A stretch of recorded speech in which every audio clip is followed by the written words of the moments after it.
worst possible thing you could say when you walk into a car dealership. I spent 5 years with Mercedes-Benz, 5 with General Motors, and the worst thing a person could say when they walk in is, if you could just get me to this payment, we got a deal. So your loan's probably still like 19, which means you got to pay to get out. You're upside down. It's called negative equity.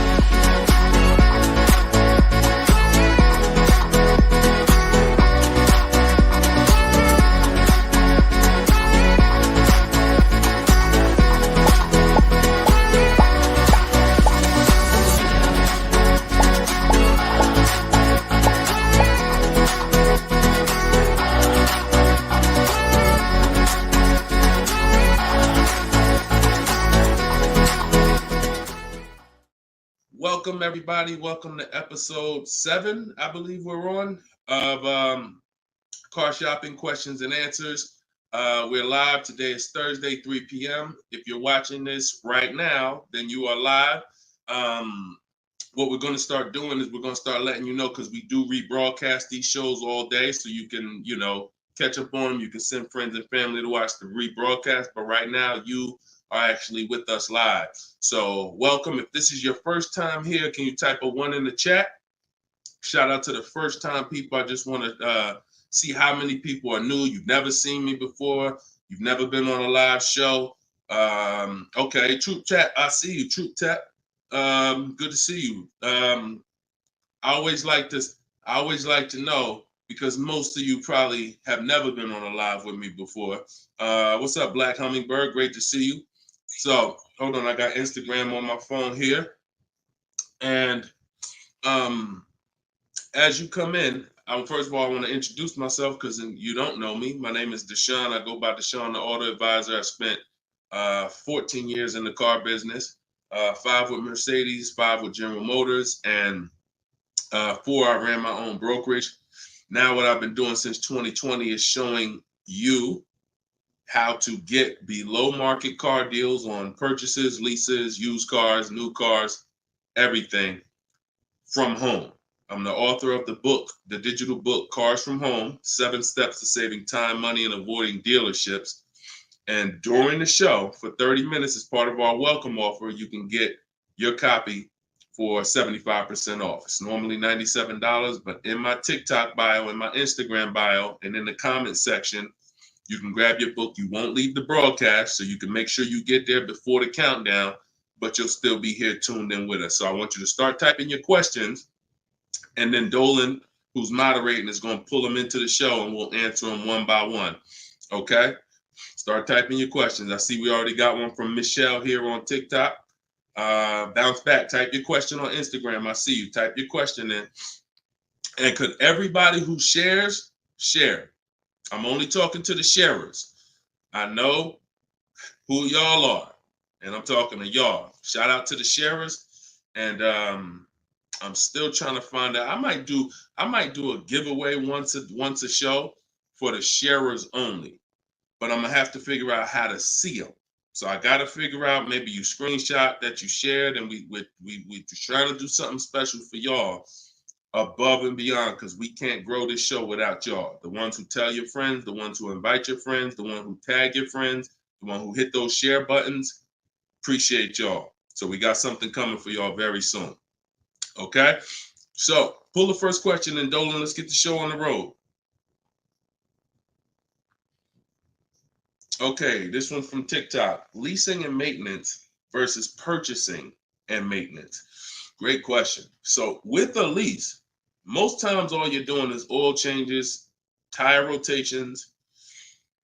If you got a luxury vehicle or import luxury vehicle, maybe they require like a brake fluid change. Like when I worked for Mercedes, you had a service A, service B, service A, service B. That's how it usually rotated. And the service B was, brake fluid change, but it's pretty cut and dry because it's a new car. So versus purchasing, then you're talking about long-term maintenance. Then you're talking about, which if you got a good car, you're usually still doing those things up front. But as you own it long-term, now you're doing things like, you're doing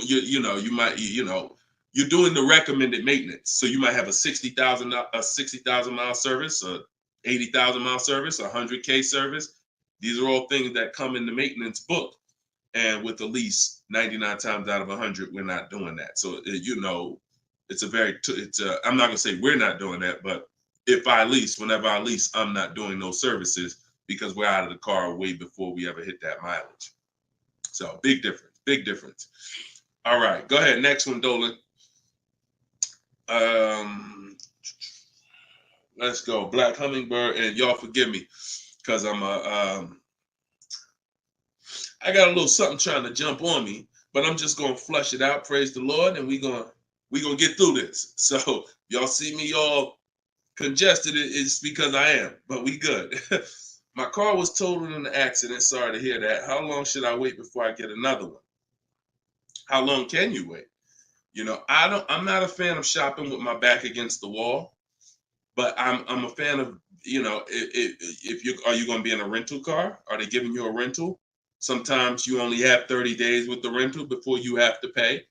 I don't know if you have a backup car, but you know, that's going to depend.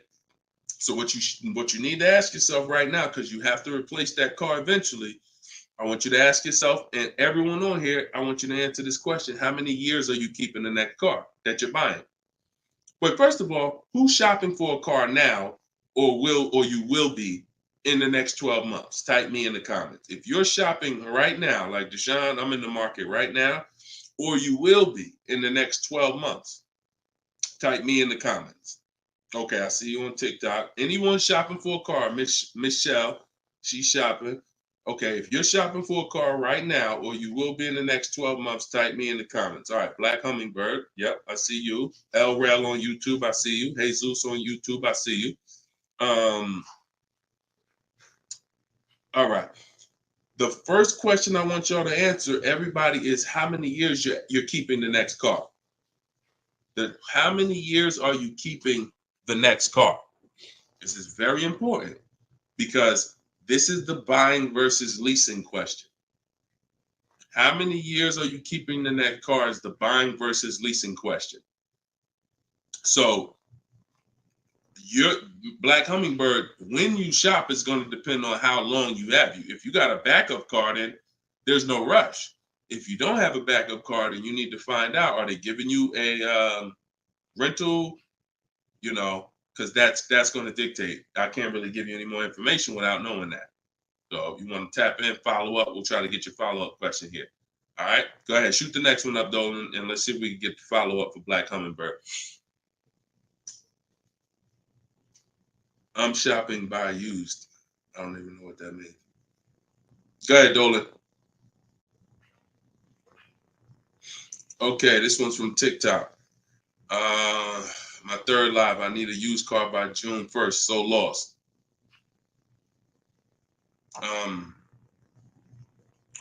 Where you lost?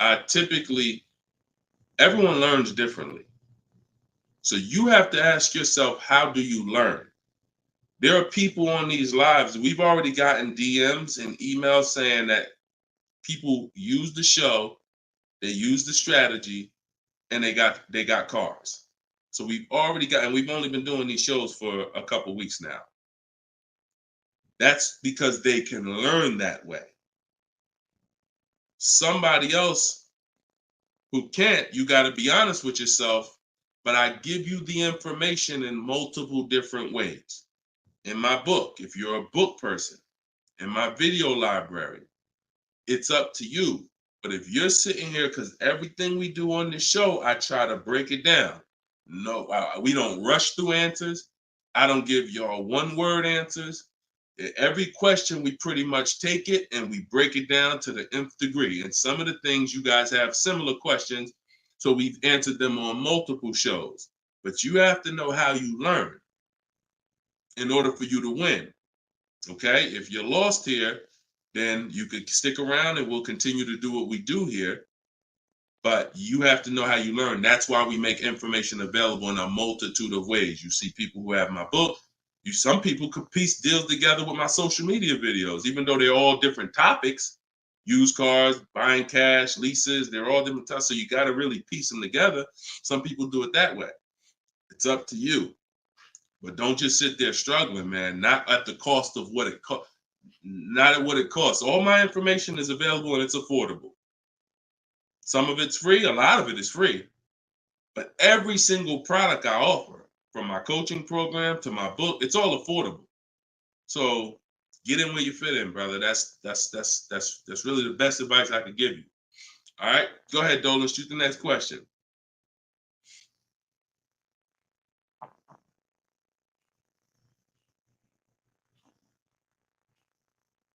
Okay, this one's from YouTube. LRel, what's going on? Peace, Deshone. I'm in the market for a used pickup truck for work. Never had one. How do I narrow down a reliable make model? Okay, so if I'm looking at you, the question you're asking is about the quality of the car, not finding a good one. So, example, let's just say there's a Dodge, a Dodge pickup truck. I'm just making this up, and that vehicle has a low reliability score. It doesn't matter if I go find a good one and I use my steps, the steps I'm going to go over with you to find a great used car, because the car overall has a low reliability score. Some Nissans have a low reliability longevity score because of their transmission. It doesn't matter if you use what I'm going to teach you to narrow it down to a great one, because the vehicle overall has a low longevity score. So I think the question you're asking is, how do I find a vehicle that has a good reliable one, and then I'll go shop for it. And because we could switch it. You could have a vehicle that has a high reliability score, high longevity score, but then you got a bad one because you didn't have a process on how to get it. So I think you're asking the first question, which is top level, how do I choose some good vehicles? And that's really Google, and we have a process. It's in our shopping process where we do a reliability check on every single vehicle. It takes 5 minutes to do. You're going to type in the specific year, because years change. You might have a 2019 that has low reliability scores. In 2020, they fixed it. So we got to make sure we're adding the year when we do this Google search. But if I'm looking for a pickup, I'm looking at like a 1500, and I'm looking at, what I need. Some people need 2500 if you need heavy duty or something like that. But then what you're doing is typing it into Google, and you're looking at all the competitors. I'm looking at the Toyota pickup. I'm looking at the Dodge pickup. I'm looking at the Ford pickup. I'm looking at the Chevy pickup. And then I'm just choosing, all right, which one of those do I like? All right, I like those two. Then I'm deciding which one I'm going to like. Now, if you're buying used, you can't test drive it, because you can't test drive a used car until literally you're ready to take it home. You can't go and test drive one here, because the one you end up getting may drive totally different. That's just the way it is with used cars. So oftentimes what you're doing with used cars is you're looking at it, you're looking at videos on YouTube, but you're going to narrow it down to what you like, usually what you see in supermarkets, parking lots, on the road. Oh my goodness. Lord Jesus, help me get through this. And then what you're going to do is you're going to do that reliability check. So you go to Google, you type in the year 2019 Toyota Tundra reliability. Then you're going to skim that first page. So that first page of articles is going to tell you all you need to know. If you see low scores, if you see 7 out of 10 reliability, just skim that. Don't pay attention to any site from a dealer. This is part 4. This is in my book, because this is step 4. Because the next step after this car passes this test is now we're going to shop for it. You can't skip this. So that's why this is a really good question. Some of you are skipping the process of doing a reliability, longevity, and initial quality check on the cars you're getting. And that's why you get cars that are in the shop every 90 days. It's not because you bought a bad one necessarily. It's because the car itself has a low rating. Transmission's going out on you because you didn't do a longevity check to see that car is known to have transmission problems at 80,000, 90,000 miles. So if you skip this little 5-minute step, it could cost you thousands of dollars. So you want to do that reliability, skim those articles, And then because you're keeping long term, you're not leasing, you're going to do the same thing with longevity. So you're going to type in 2019 Toyota Tundra longevity.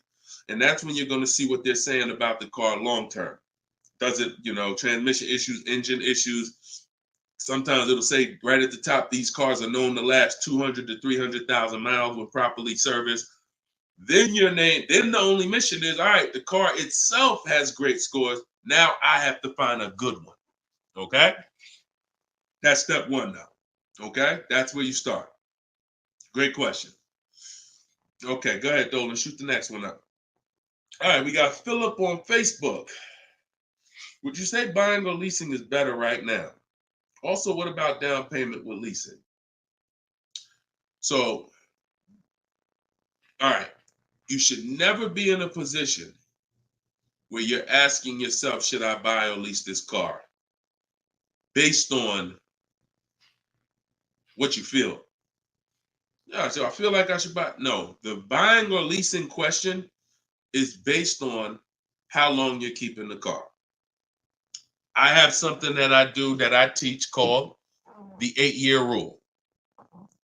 The 8-year rule says that if you're not buying a car to keep at least 8 years, you should be shopping for a lease. Reason being is there is no way for you to get a great deal on a car if you buy it when you should have leased it. Because lease deals, when you get a great lease deal, it's so good, it's so low, it's so much less money out of pocket that it will take a buyer years to catch up with you. We did a scenario in the last show where we compared this deal that one of our students got, Frina, who uses my stuff. And anyone who's using my stuff is going to get these deals if you follow my process. It's not, you don't have to be great. You could be a bad negotiator. It doesn't matter. As long as you know how to use a computer and do copy and paste, you can get these deals. But we compared her deal, which she got at $579 a month on this $65,000 car, and we compared it to a purchase, which would be literally $900, $1,000 a month. So how do we make this decision? Very simple. If you are not buying your car to keep for 8 years, you should be leasing it, because in the middle, y'all know when I break this out, if you've been on the show before, this is the depreciation scale. This is how your car goes down in value. I know some of you have been taught, I want to buy my car, I drive as much as I want. I don't want to pay for the miles. But you are paying for your miles. Because check this out. You buy your car here for $30,000. A year later, even if you don't drive it, it's no longer worth $30,000. At best, it's worth $22,000. If you don't drive it 1 mile, it's probably worth $25,000. You lost $5,000 and you never drove it 1 mile. That's depreciation. So your car is depreciating like this. Year 1, year 2, year 3. That's why you flipping these cars, buying cars, trading them in 6 months, a year. You're losing at least $5,000, $10,000, but they'll hide it in a monthly payment. See, a cash buyer, you never do this. Some of you who are like, I pay cash, you never do it. You never buy a car, turn around, I don't like the car, I'm gonna trade this thing in. Because when you come in and they tell you, well, I know you just paid $35, but we could only give you $28. I just bought the car 6 months ago. You know what I mean? I lost $7,000 that fast? Yep, at least. You're like, all right, I'm not doing that. But with a payment, they'll hide it in the payment, and you don't understand. You just lost $7,000 in 6 months. So this is how you have to see this short-term ownership when you buy a car. My car is going down in value 20% the first year, 15%, 15% the third year. It's losing thousands of dollars. But if I keep it a long time, 7 years, 8 years, it starts to level out where I'm not losing that money anymore. If you have a car outside your house right now that you've had for more than 8 years, I want you to type the number of years you've had the car. Everybody on here, we're live. This is our 3 p.m. Thursday live show. This isn't a rebroadcast. So tell me right now, everyone who has a car outside, type how many years you've had the car. How many years? If it's 8, if it's 9, 10, 12. Had somebody on the last broadcast, somebody said they had like a 15-year-old car outside. You'll notice this, Gilda, you got an 11-year-old car outside. Here's what you'll notice. Your car is no longer losing value like this every year. Your car is no longer losing value like this every year. You're going to look and say, if let's assume right now, Gilda, your car is worth, I'm just making up a number. I don't know the car, nothing. Let's say it's worth $8,000. A year from now, it's going to be worth close to 8,000. Probably worth 75. That means you've won. So when you're trying to, when you are buying, wow, Carol's Care has a 18-year-old car outside. So that means you've won, because this is how you win with a purchase, and pay very close attention to what I'm about to say. You don't win when you pay off the car. You pay off the car, but your car's still dropping like this. You didn't win yet. You didn't win yet. You win when you actually pay off the car and now the car is not dropping in value. You beat the depreciation. That's when you win purchasing. A lot of people were taught, don't keep the car that long. And that's where you're losing. That's why leasing is for you. Because there's only two ways you're going to avoid those hits. You're either going to keep the car long enough to get to where people like Gilda and Carol are. Look, Big Rich has these are people who kept cars long term, or you're going to get great lease deals where you're paying pennies on the dollar and you're winning. But those of you who are stuck in the middle, we got to get you out the middle, because you are losing the most money. You buy cars, you resell them. You buy cars, you trade them in 2 years, 3 years, you're losing the most money. You lease, but then you buy the lease. You're losing the most money. You're stuck in the middle. You got to pick a side. There's only two ways to win. Great lease deals, long-term ownership. Anything in the middle, you're losing thousands and thousands of dollars in depreciation. All right, we clear? All right, perfect. Shoot the next one up, Dolan. I see you, Luscious. I purchased the book. Awesome. Congratulations. Enjoy it. This whole show is sponsored by my new book, y'all. It's called Car Shopping. It's called Cars from Home. 7 Steps to Saving Time, Money, and Avoiding Dealers. So we have a welcome special. So you can get your book for 75% off the whole broadcast. Well, 30 minutes. It's normally $97, but you can get yours. We're rated 4.94 on Goodreads. You can get yours for $24 as long as you get to my bio before the 30 minutes expires. And $97 is a great price. Because here's the thing. I got a lot of books on my shelf. I cannot tell you a lot of books that saved me a lot of money. And my goal for this book was to be one of the books where you look at and say, man, this book right here has saved me thousands and tens of thousands of dollars. And that's my goal for the book. And we've been doing well at that. So, all right, this one's from Instagram. Mission Green. I'm in a purchase for 2 years with negative equity. Want to get into a lease. How can I walk away with the least out-of-pocket cap? So, you're in a purchase right now. You realize, Deshone, I'm not keeping my cars 8 years. I want to transition to a lease. Okay, so what you're going to do, the first thing you're going to do is an equity assessment. Equity assessment is when you find out you're going to get the highest bid, because we never sell a car. We don't trade cars. We never replace a car without getting bids on it. We never buy a car without getting bids on it. We never take a loan without getting bids. So what we're doing is we need to get bids, because bids are going to tell us what is the highest offer we can get for our car, which means that would be the smallest amount of negative equity we could possibly have. So as you get these bids, you're going to get your payoff from your bank, call your bank, get your payoff, then go to CarMax. We like to get 6 bids. CarMax, Driveway, Carvana, Kelly's Blue Book Instant Cash Offer. Do not use kellysbluebook.com. It's nothing but a marketing website that it does us no good. Kelly's Blue Book Instant Cash Offer. Auto Nation Sell My Car, and Car Guru Sell My Car. Now, that'll get you 6 offers. And once you have those 6 offers, you'll know this is what my best case scenario is when it comes to my negative equity. That's my best case. There's 2 ways to get out of negative equity and get a car. There's 3 ways to get out of negative equity, but one of them doesn't lead to a car right now. So we're talking about the first option. That's what you do, and you want to pay the difference. So you're going to get all those bids, and you're going to look and say, okay, I got a $4,000 negative equity if I sell my car to AutoNation. They're the highest bid. Highest bid, 4,000 negative equity.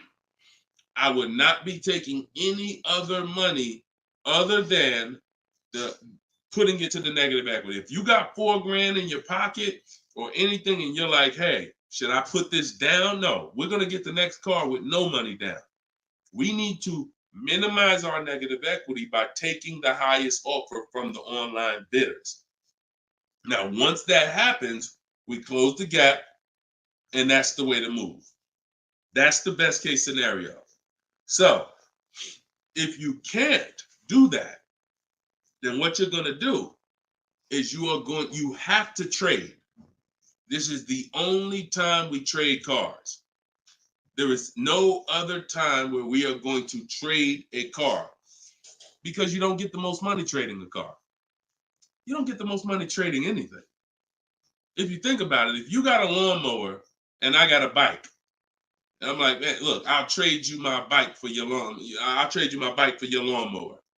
Neither one of us is really getting the most money that we could get. That's a trade. It's like a little compromise. I take a little less because I got something you want, you got something I want. It's different than me saying, you know what, I got a bike. Let me see the most money I can get for my bike, and then I come back and pay you for the lawnmower. And this is how you have to see it. This is why we don't trade. Because when you trade, you're not making the buyer win a bid. You're not making the buyer bid. You're just saying, whatever you could pay me, I'll take it. That's why the first option I just laid out is the best option. But some of you don't have the cash to pay the difference. So you have to now forget about the old car right now. You shop for your new car and you get bids. So let's just say in that example, I find out I'm you. I can't cover the difference and sell to the online bidders. Now I'm going to start shopping for my lease. So let's say I'm shopping for a Jeep Grand Cherokee. I get my offers. I find out who wins the bid. I identify you're the highest bidder, and I'm going to that dealer and saying, okay, you're the best bid. Can you tell me what you could pay for my old car? I'm not telling them what I owe. That doesn't matter. I'm just seeing, what could you pay for my old car? And then I'm going to have them get an offer. Now, it's not, in 99% of the time, you guys, it's not going to be what you thought it was. Which, if your highest offer over here with the online bidders was 22, do not think that dealer who won the bid is going to say, I'll give you 22. They probably say, the most I can pay for it is 20. And you have to take it because they can't win both bids. That's just almost impossible. The fact they're going to outbid all their competition on the car you're trying to buy from them. So I beat all these other Jeep dealers to win your business, and I'm going to beat CarMax, Boom, Driveway, all these other companies, and pay you more for your trade. That's not going to happen. So that's why I say the first option is the best, because the second option, you're going to have more negative equity because the dealer cannot pay as much as the online bidder. So now that's what you would do, and you would tell them, okay, please add it to my deal, and you'd have to roll it into the lease over there. Third scenario where you can't get out is if you have too much negative equity. You're either going to need cash or you're going to need to pay the loan down. It's that simple. Because when you bring that negative equity over, the bank only has a certain amount that they're going to approve. If you're buying a $40,000 vehicle, they're not going to approve $55,000 because you got all this 10 grand negative equity, 12 grand, you're just trying to slap it on. You can have a 900 credit score. That's why I call negative equity the bad credit for people with good credit, because it can literally prevent you from getting a car. So that's when you have to pause, or you got to put money down to try to get within the loan to value ratios. And that's why I say stay out, get out of negative equity and stay out of it. And 99 times out of 100, the reason for your negative equity is you don't lease. You don't lease. You buy cars, you take out 5-6 year loans on them, God forbid longer, 7 years, 8 year loan, and then you trade those cars in before the loan's paid off. That's what's happening 99 times out of 100 to cause people negative equity. And we got to, and that's the cause. So I just gave you the solutions, but I also want you to know the cause. And that because you're already moving to a lease, you already understand, which is good for you. You already understand, all right, I'm not buying cars anymore until I want to keep something 8+ years.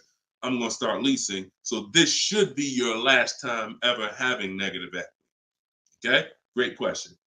All right, Dolan, let's throw the next one up. Great question, Mrs. Green, Mission Green. All right, we are live, y'all. It's our Thursday 3 p.m. live show. Shoot your questions in. Dolan's going to pull them in one by one. We're going to try to get through as many as we can. What's the best way to start about negotiating from the online price? Is this for a new car or used car? This is RT. I don't want to mispronounce your name. How do I get your book? S. Lewis, it's in the comments. Dolan, can you make sure we got the comment for S. Lewis here on YouTube? For those on YouTube, in the comment, we should have a pinned comment where you can just click it. You go to deshonsbook.com, or you might be watching us on a screen. If you're watching us on a television screen, you can scan that QR code with your phone, and you can get it that way. If you're watching us on TikTok or Instagram, you can go to my bio. There's a link in my bio, and you can grab your copy. And you won't leave the broadcast. You'll still be able to hear us, but you can get your copy before that 30 minutes expires and the book goes back up to $97. Okay, when are you really live? I'm live right now, TFD. I don't want to mess up your name. So, all right. So I can't wait for you to answer, but what's the best way to start negotiating from the online price? So let's just assume are you talking about a used car? If you're talking about a used car, here's what you got to know. There's two types of dealers. One dealer posts great prices and sells cars very fast. That's I didn't witness this until I worked for a Lexus dealer. I worked for Lexus for like 6 months. It wasn't for me. Great car, but it wasn't for me as far as the dealership. It's just I had already sold Mercedes. Mercedes was a little bit more exciting clientele because it's just a bunch of different people. There's luxury people, there's sports people, there's performance people. So I went back to Mercedes. But what I saw with this dealership was big on volume. Great price, not going to mark the car up a lot. So if you come in thinking, or if you call thinking, hey, take $3,000 off because you're programmed to negotiate, you're not programmed to know a good price. See, when you know the used car market, which is what I teach, this is what I teach in my book, it's what I teach on the show. You need to know the used car market because, and remember what I'm about to say, this is very important. What's hurting you is you don't even know a deal when you see it. I've had people who are looking, I'm literally making them an offer that I know the dealership is daggone my manager don't even want to do this deal, but they need it. We need the deal. We behind on our numbers. I'm selling the car. We ain't making, it's like pretty much a break even triple net deal. And they're still looking and questioning it. There's nothing we can do. And the reason why I never get in that situation, and the people who listen, if you listen to me, you'll never be in that situation, is because when you have multiple offers, you know a deal.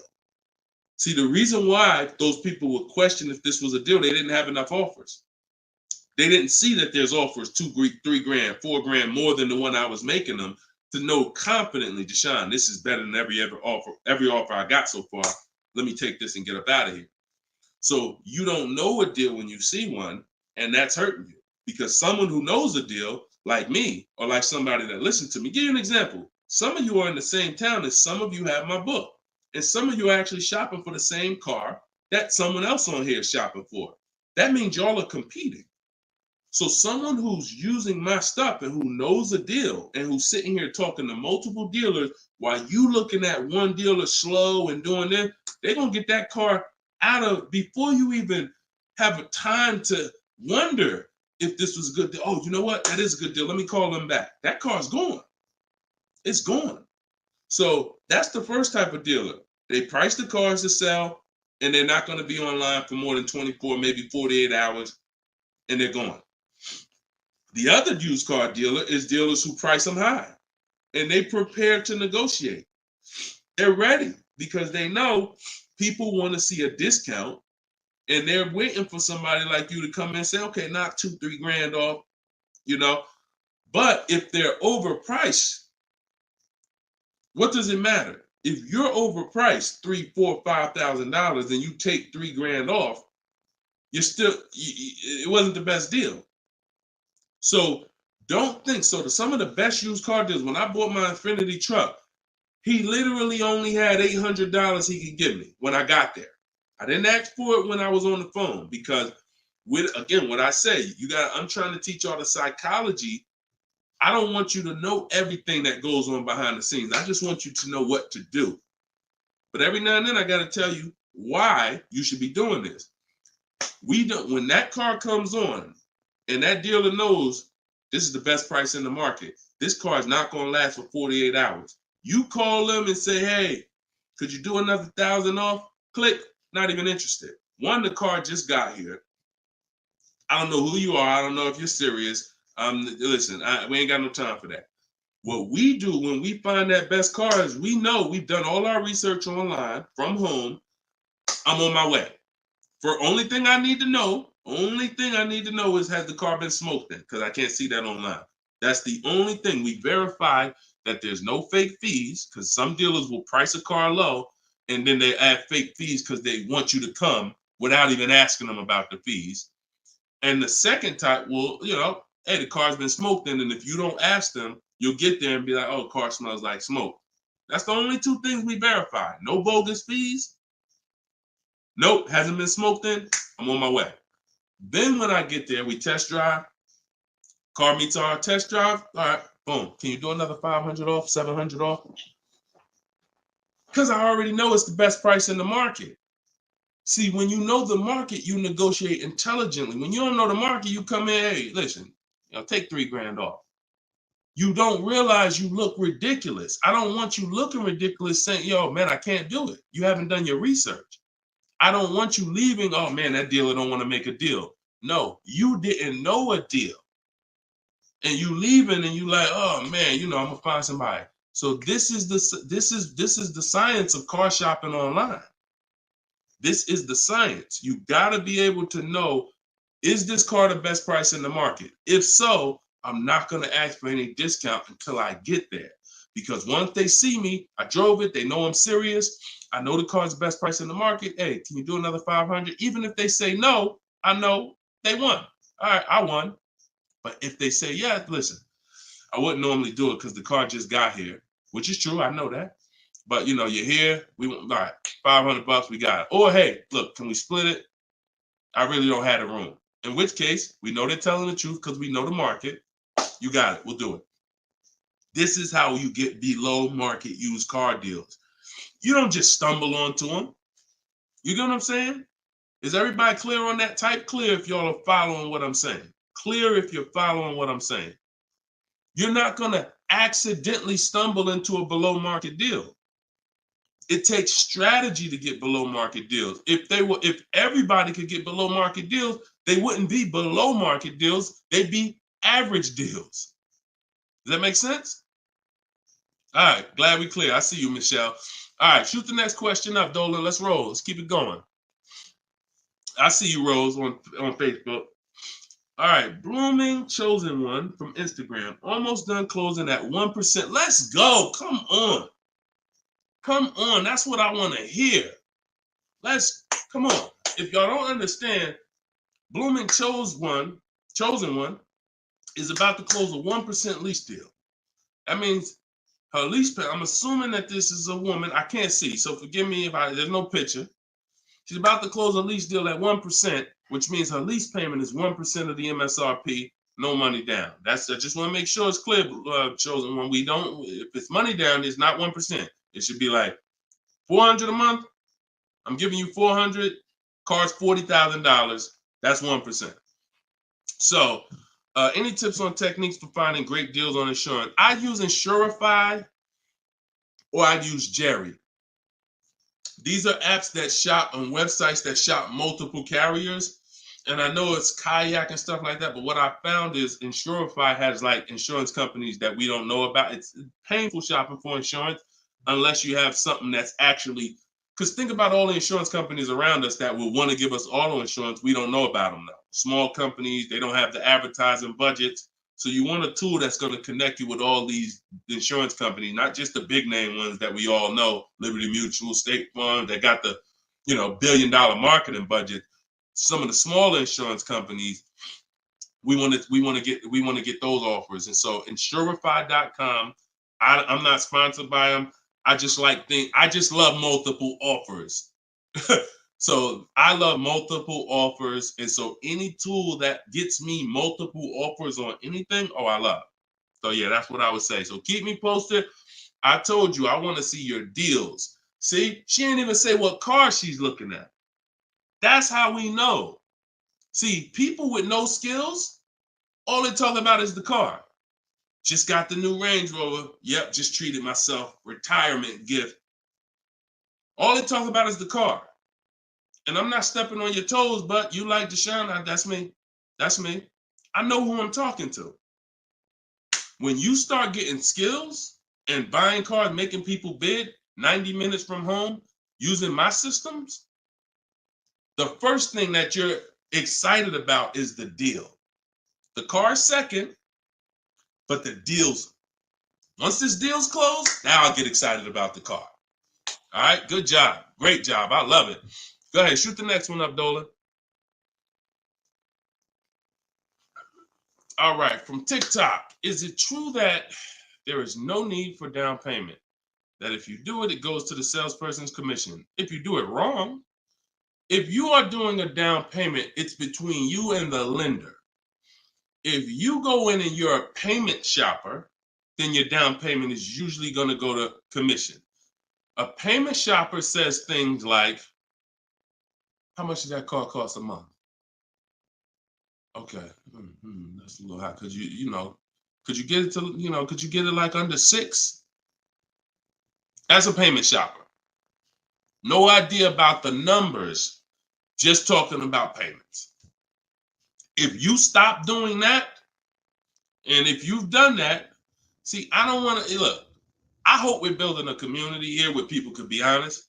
If you've done that, type ouch in the comments. If you've gone into a dealer, looked at a car, said, how much those run a month? What kind of monthly payments are on those? And I know that there's some people who are not gonna be honest, but this is how a lot of people shop. It's a payment thing. Yeah, okay. I appreciate it. I see. All right. I see we got some.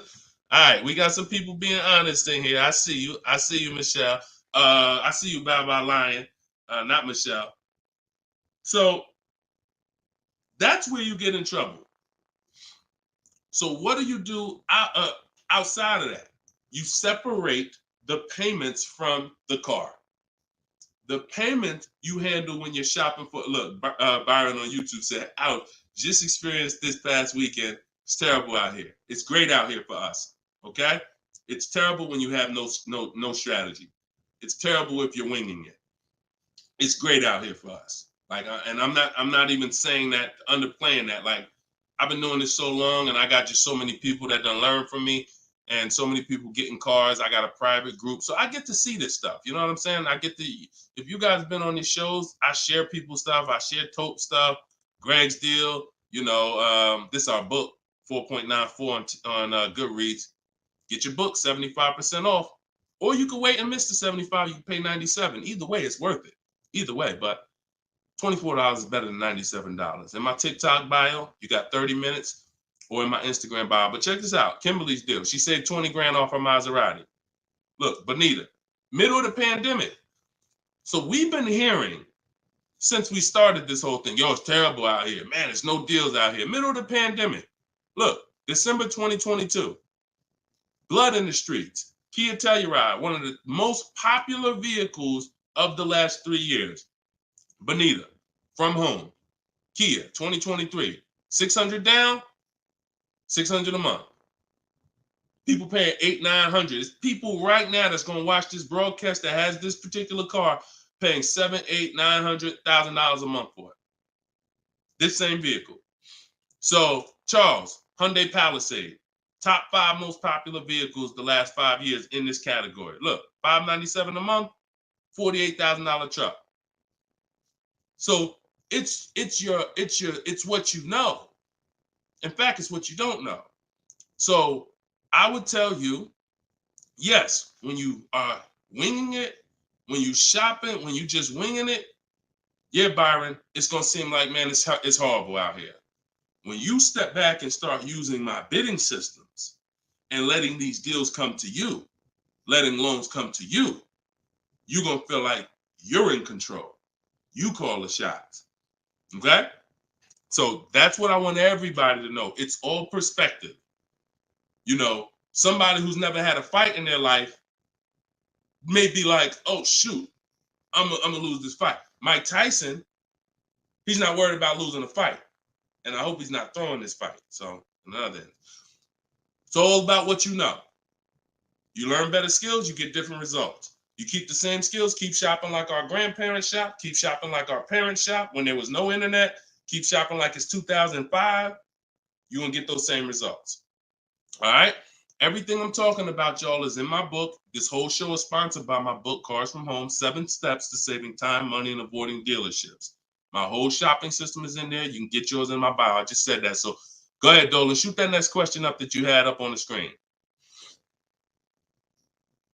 My lease is up this year, but I'm over 4,000 miles, and a car dealer just told me if I lease again that I'll have to pay for the over miles. What do I do?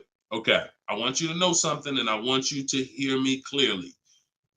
Dealers who tell you they'll cover the mileage. I know some of you have heard this in the past. You know, my dealer said if I release a car from them, they took care of the mileage for me. No, they didn't. No, they didn't. Mileage is never taken care of because mileage is between you and the bank. You told me you were going to drive this, the bank, not the dealer. Dealer has nothing to do with the car. Once you drive off the lot, it's between you and the bank. It's between you and the leasing company. So when you go over miles, the bank says they told us they were going to bring this car back with 36,000 miles on it. They already have an estimated value of what they're going to sell the car for, and it's based on 36,000 miles. That's why if we're under miles, we always do an equity assessment. You're going to do this either way, Miss B, but this is one of the main reasons when we're under miles, it doesn't matter, because if we drive less than we told them we were going to drive, we want to see if there's any equity that we can actually pull out. If you didn't know you can sell a lease, yeah, that's another discovery. Aha moment, you can. We've been doing it for years. So, but going back to this case, if you're over miles, you got to pay for it because you can't give it back to them. It comes out of their profit. So what do we do to try to minimize this? One, we don't let a dealer tell us we're going to work this out for you. We have to do our own equity assessment. So you want to see what your position is. You want to call the leasing company, get your payoff. This is the second step in my process. Once you know whether you're going to buy or lease again, that's step one. Now, if you have a car to replace, you own it, you lease it, doesn't matter. Anything you're replacing, we got to do an equity assessment on it. So we're going to call the bank, get our payoff. If it's paid off, obviously we don't have to do that. And then you're going to get that payoff, and then you're going to get those offers I talked about earlier in the show. If you missed it, I don't want to go through the whole equity assessment process because we already did it.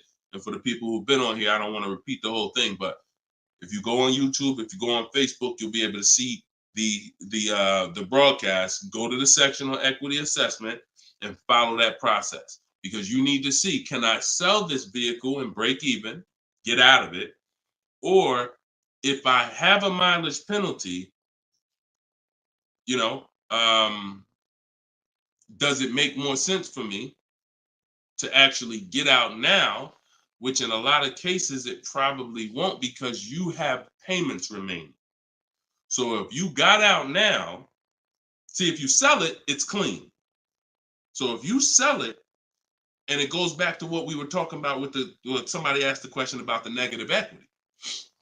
Let's just say I'm you. I do my equity assessment. I find out to get out of the lease, I gotta contribute like $1,000, but I could get out now. When I sell a lease, there's no penalty.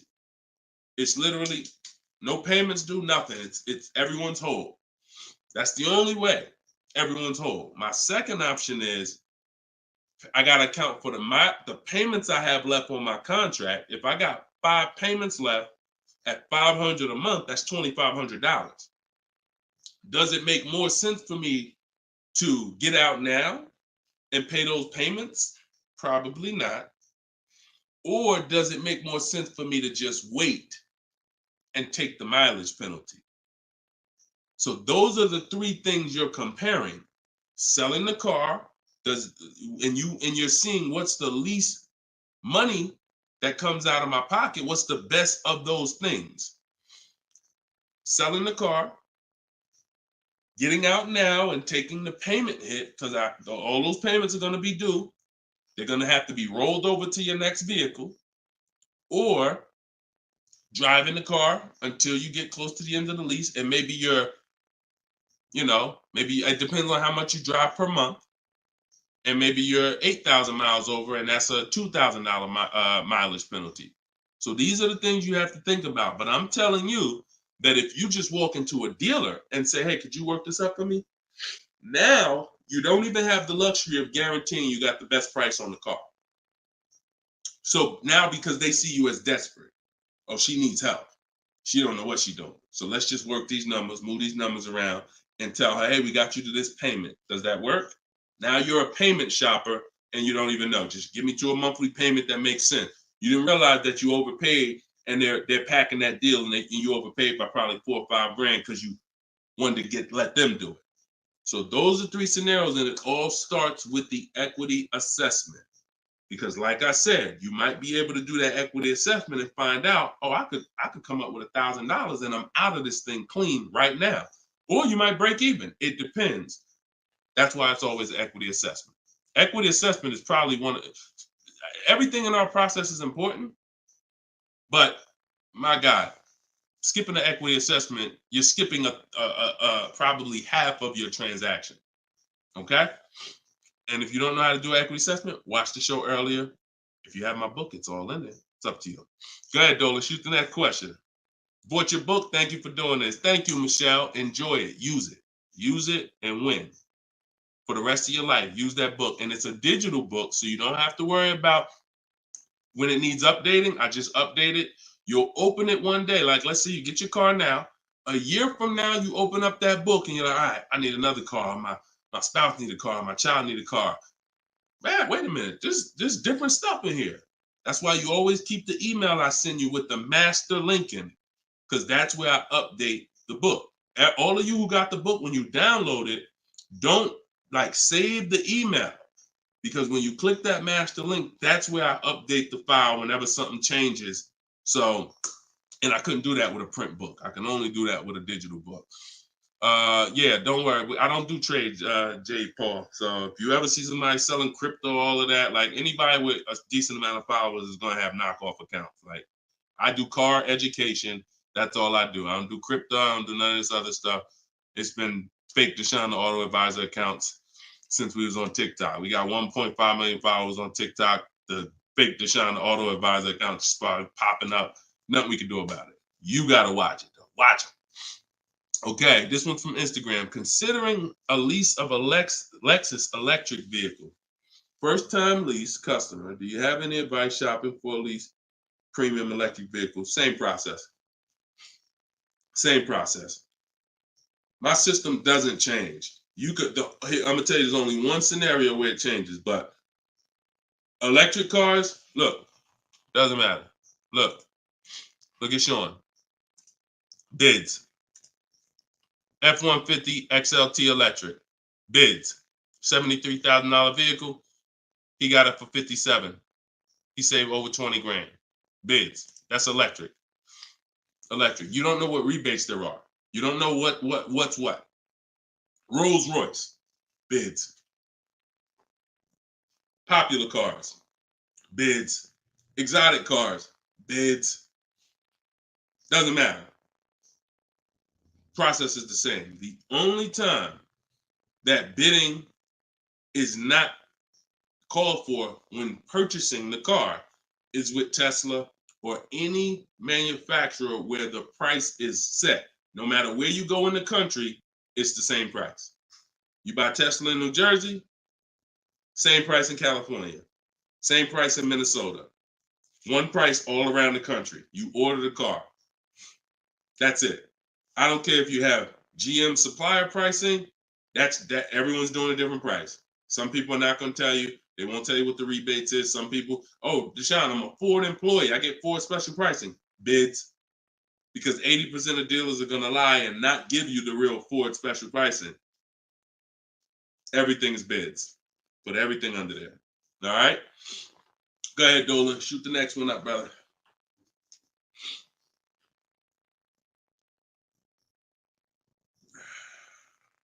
No, you don't bid. You don't bid, Coco. You're making people bid.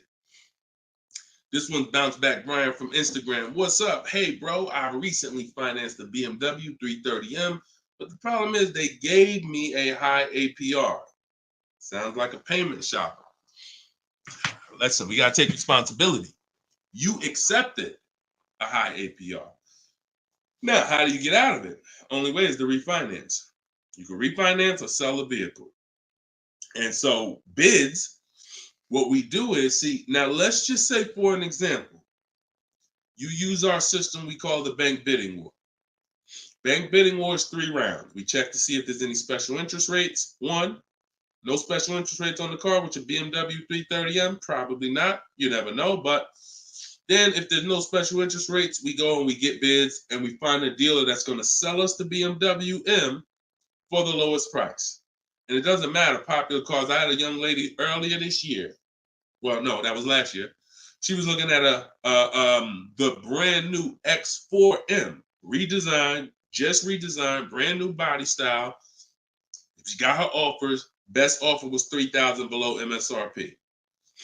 Worst offer was like $5,000 over MSRP. Brand new, newly designed, fresh in the country. No one's ever seen it. Bid, she got $3,000 below MSRP. When people are paying thousands more than that. So it doesn't matter the car. Now, once we, but that's that's the part where I say you separate the loan from the car. You separate the loan from the car. We find the dealer who's going to sell us the car for the lowest price.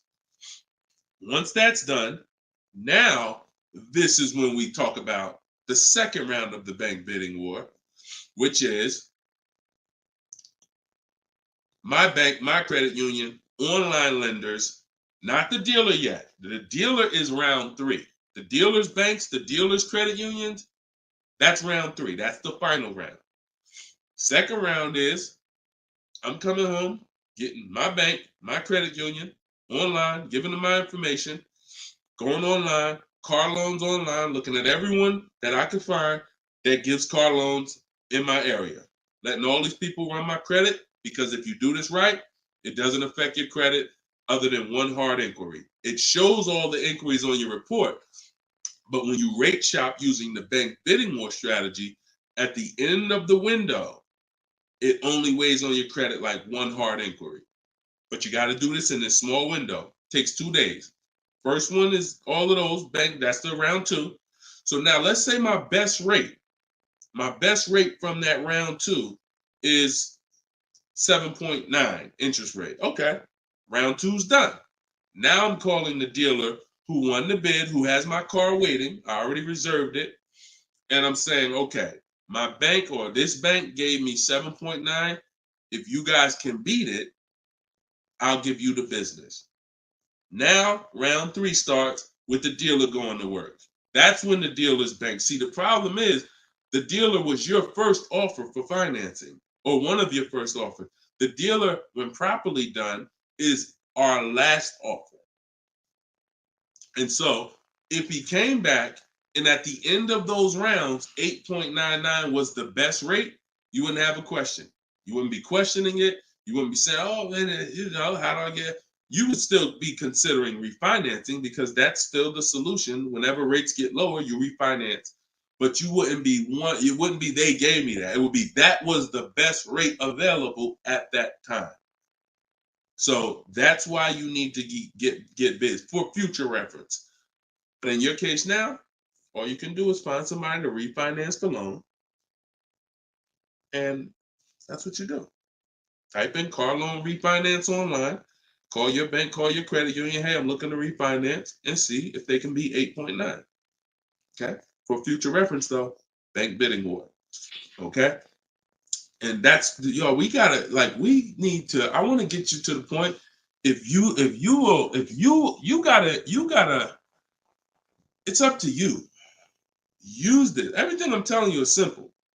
Nothing I'm telling you is rocket ship building. This is all simple online processes from a computer. We got grandmothers doing it. We got introverts doing it. Doesn't matter. We don't even talk. Has anybody heard me say anything about talking? No. We're using online tools to get these processes done. That's why they work for everybody. If you had to talk, then yes, you could mess it up. But this is for the future reference. We want to guarantee that we got the best price. And the only way we're going to do that is with bids on everything. Okay? Go ahead, Dolan. Next question. Great question, though. All right. This one's from TikTok. Can24 Loco. Is a lease worth it if I know I'm going over the miles? You pick your miles. You pick your miles. I had somebody no, I don't even want to talk about him.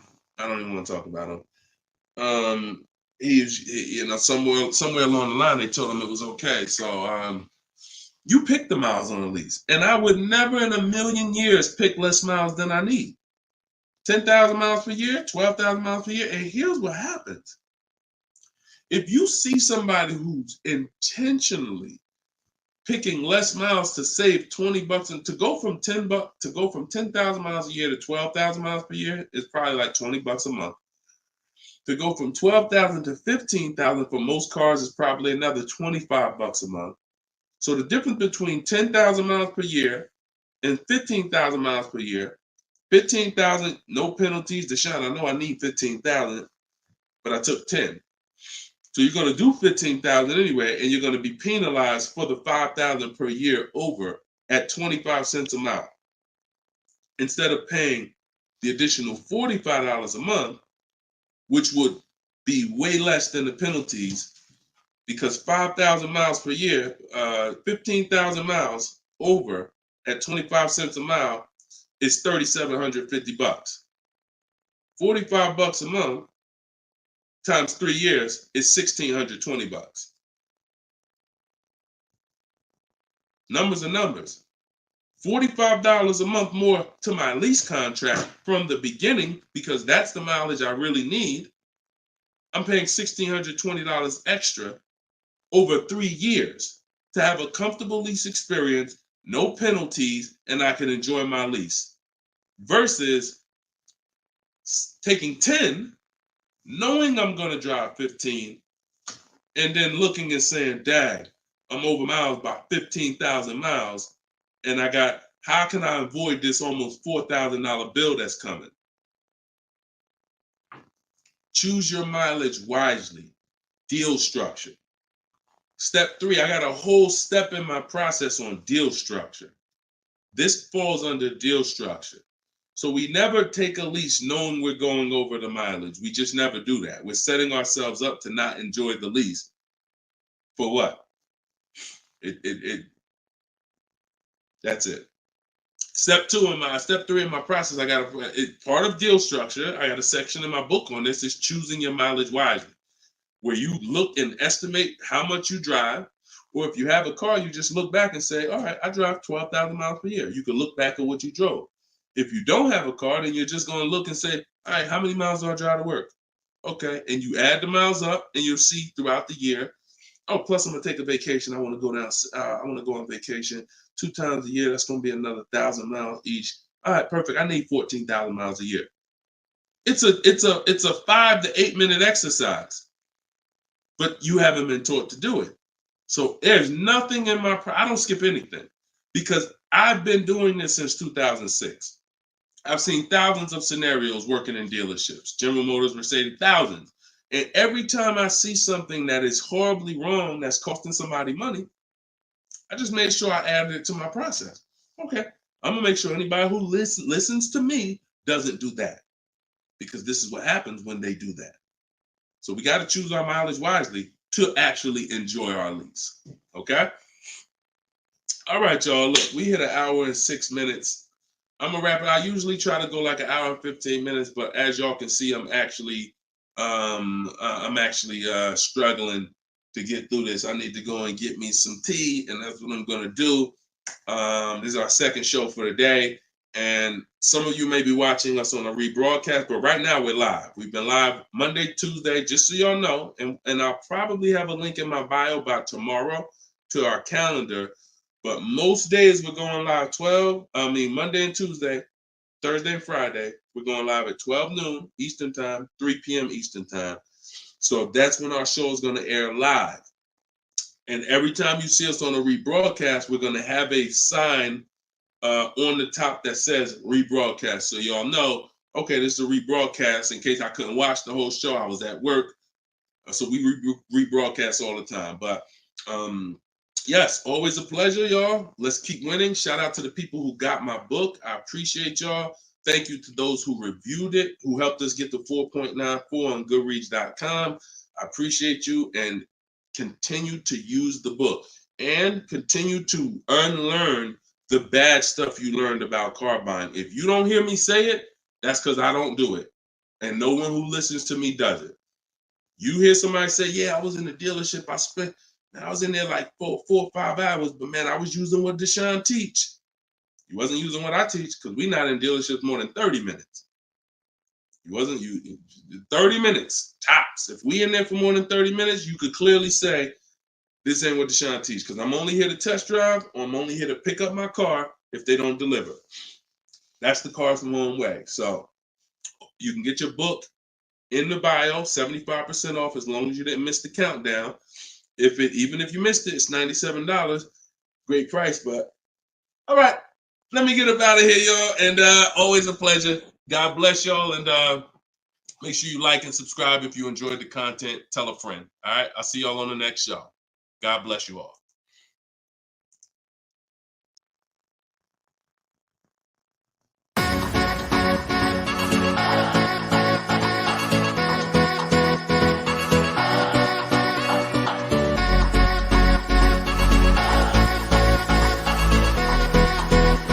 The worst possible thing you could say when you walk into a car dealership. I spent 5 years with Mercedes-Benz, 5 with General Motors, and the worst thing a person could say when they walk in is, if you could just get me to this payment, we got a deal. So your loan's probably still like 19, which means you got to pay to get out. You're upside down. It's called negative equity.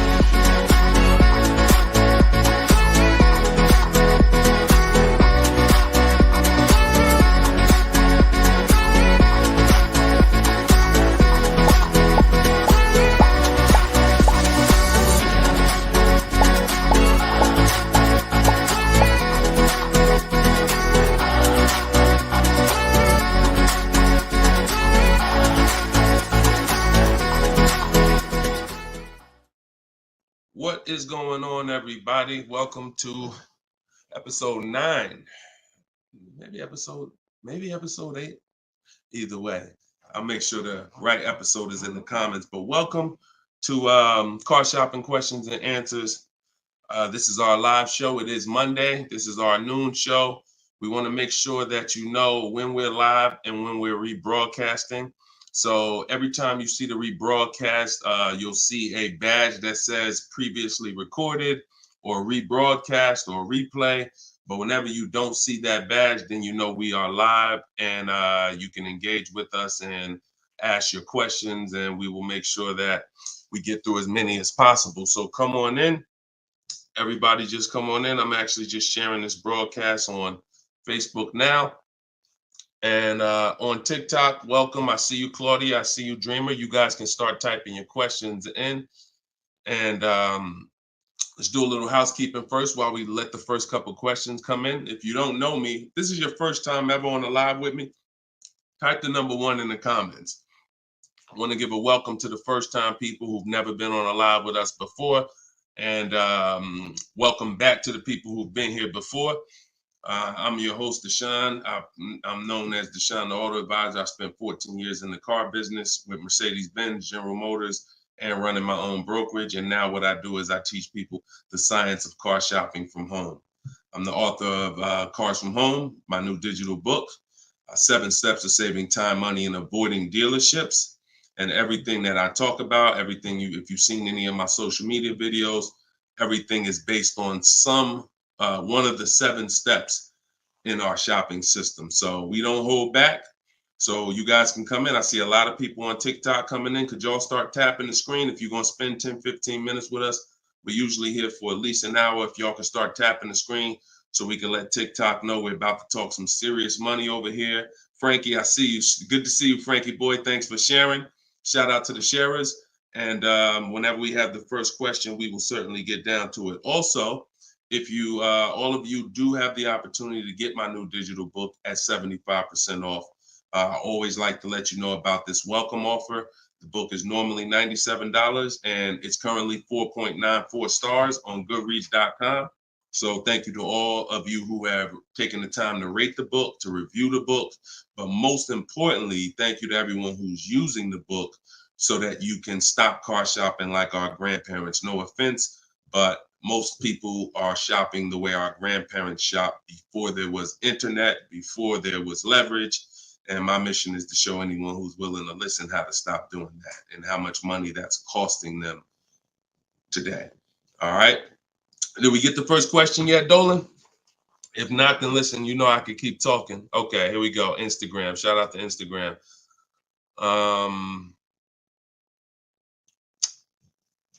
All right. How long should you wait to refinance?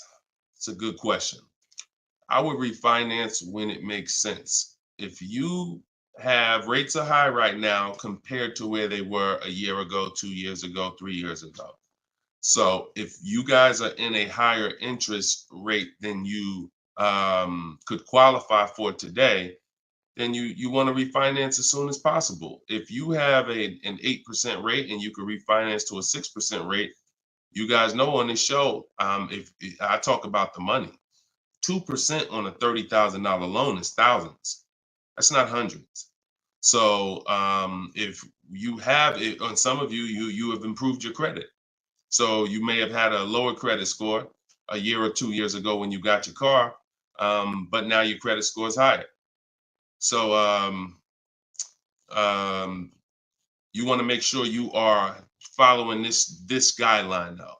Most of the people who want to loan you money want you to take more for longer. That's just what they want you to do. I am of the mindset of you don't want to stretch the loan out long.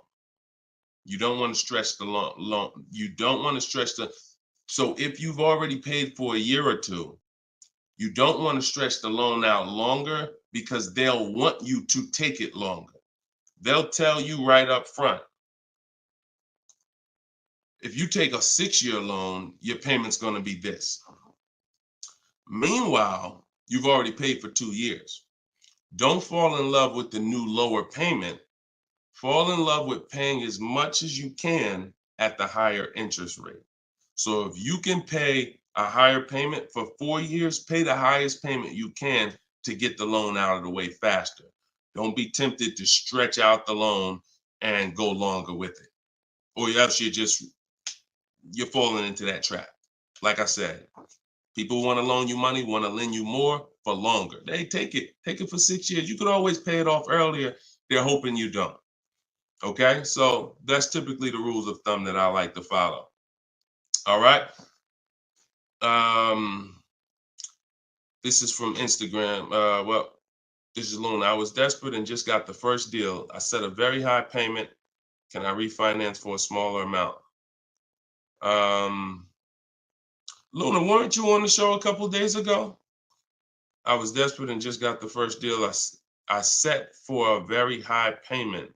Can I refinance for a smaller amount? It's probably going to be early for you to do that. Did you? Hold on one second. If you hold on, let me open the Instagram comments so I could actually see. I know Dolan's bringing the comments to the show, but I want to make sure I could actually see the Instagram comments. Hold on. Okay. So because if you just got the vehicle, I mean, you could try to refinance, but it depends on how high of a rate they gave you compared to what you could have gotten if you would have followed like our bank bidding war process. You bought a brand new 24 Mitsubishi. Okay. Haven't you been on the show, Luna? This isn't your first time, right? You've been here. You've been with us for a couple. You've been with us for it was in December 2023. Okay. I appreciate it. Thanks for the information. That's why I wanted to see the comments so I could actually have the dialogue with you. Yeah, I mean, that's all you could do. You could try and you could try to refinance online. You can go on Google and type in auto refinance online and start to see what those companies look like and see if but you need to know your rate, and then you need to know what the companies that'll refinance you are offering you and see if it makes sense. If you got a higher rate than you could have gotten, then certainly you can refinance. If they got you the best rate that you could qualify, then you may have to wait a little longer, but usually, it doesn't hurt you to check, especially if you're in a considerably high interest rate. You certainly want to see if there's a possibility, because like I said, 2 points, 3 points on an interest rate is thousands of dollars, not hundreds. All right, TikTok, y'all gonna spend some time with us. Can y'all tap the screen and shoot the likes up if you're gonna talk money with us? Here's the thing, y'all. I'm gonna be honest with y'all. Y'all know I've been this way from day one, and I can't be any other way. I'm considering, and some of you know, I'm gonna tell y'all a story because I'm gonna keep this real, real, real, right? So in 2021, we did a podcast. It was called the Auto Advisors Podcast. The Auto Advisors Podcast got 10,000 downloads in the first 90 days, which was a great metric for a new podcast. I stopped it. You know why? Because we're in the way the podcast is, and I'm just keeping it 100% with y'all. I'm never going to stop doing the information, but if people don't engage with the show, then we'll just keep the rebroadcast going. The rebroadcasts are great. I'm 100 for my lifestyle, for my getting the information out. We do tons of free social media videos. I just don't want y'all to be questioning, Dad, why Deshone not doing the live show anymore? Because the live show needs to make sense. I've been telling y'all to share. I look at the shares. I see the people who come regular. I see not a lot of people share. All good. I just want y'all to know that when you can't ask the questions and you got to just do the rebroadcast, that's going to be the reason why. That's really going to be the reason why. Because we can sit back and we can let this live stream go 24/7. I love it. Dolan runs it. It's great. We sell a lot of books throughout the day. People get their questions answered. It's great. If y'all like Deshone, I would really like to ask questions and have the opportunity for my family to ask questions and get their questions answered, then y'all gonna have to show up. Y'all gonna have to show up. It's always been that way. Now, we're gonna have information everywhere for you. Free social media videos, my free masterclass is in my link in my bio. But if y'all want to keep this show going this way live and not just see 24/7 rebroadcast, then y'all gonna have to make sure y'all show up. And if we don't see the likes and we don't see the shares, then it's all good. That tells us everything we need to know. because there's nobody out there doing what we're doing right now. So if it was 20 other people doing these shows, then I understand. We got to make sure we're better than them. There's nobody doing what we're doing right now. So it's up to y'all. All right, so Dolan, let's go. TikTok question. Can I get a new lease with no money down and get the same car payment monthly, turning my lease in soon? But that depends on how good you're going to shop. See, if you got, a lot of people are going to be fooled into this conversation. Car salesman calling them saying, hey, I could get you out of your lease, keep your payment the same, and you'll be good. That's the conversation they're going to go for. Now they're going by 2021 and 2020, well, really 2021 payments, which were the highest in history. And what they're depending on is they're hoping that most people don't ask a question. You already been paying this, you already been paying the high payment. What if I could put you into 2024 for the same price? Meanwhile, those prices that you were paying were ridiculously high. All through the pandemic, most 99 probably percent of people were paying ridiculous payments. That's why I always show Bonita. So when you look at Bonita, Bonita is the one who got one of the most popular vehicles during the pandemic. It was a Kia Telluride, 2022. She got it for $600 out of pocket, $600 a month. It was like a 1.25% lease. How? Sitting at home and shopping offers. So to answer your question, don't comply. Your deal is going to be based on how well you shop. And what I'm teaching you to do is to stop going into dealers because 80% of them are overpriced. So you're going to go into a dealer, do your test drive, and then you're going to come home and you need to get at least 5 offers. Now you could do it my way. In my book, I have a strategy called the 25 to 5. We go online, we go to the dealer's websites, we put in what we want, 25 dealers' websites. It's a copy and paste template. Then we have conversations by email because out of those 25 dealers, figure about 10 are going to have a car we want. And then we're looking to get 5 to 7 offers. If you shop the right way, you're not shopping the right way if you don't see a $150 to $200 difference between your offers. You're just not shopping the right way because we know I've helped. Personally, we have about 1,600 people in our car shopping course, in my coaching program. And we probably have about 6,000 people who have my book. That's enough data for us to know when people send me their deals, 80% of dealers are overpriced. What's the message then? If you don't get 5 offers, you're going to overpay. Hands down. Not 3, not 4. Now, some people with Charles, if they're shopping for a really hot vehicle, like Charles got a Palisade a little while ago, he got 10 quotes. So he reached out to 35 dealers. But look what he's paying. $48,000, almost $49,000 vehicle, he's paying $597. And both of those deals were no money down. So if he didn't know how to shop, then he would be paying $700, $800. Some of you may be looking and saying, Deshone, man, I got a Palisade and I pay a lot more than that. Or, hey, but that's going to depend on how you shop. You must get at least 5 offers if you're truly going to see the bottom of the market, because 80% of dealers, 4 out of 5 are overpriced. So certainly you could do deals with no money down. It's not even a question. And don't pay attention to commercials, because what you'll see is neither one of those 2 deals that I just showed you were from a commercial. They'll probably, when you look at what a commercial says you can lease a Kia Telluride for, especially or a Palisade for, especially a $50,000 Palisade, it would be a lot higher than this, and it would be with 1,000 down plus tax plus fees. That's why you can't pay attention to commercials. So that's the answer. Don't pay attention to commercials and get at least 5 to 7 offers. If you do it my way, it's quick. Takes about 20 minutes to contact all the dealers, and then you're using my email templates.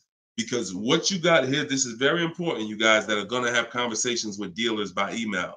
You must know how to keep the conversation on your terms.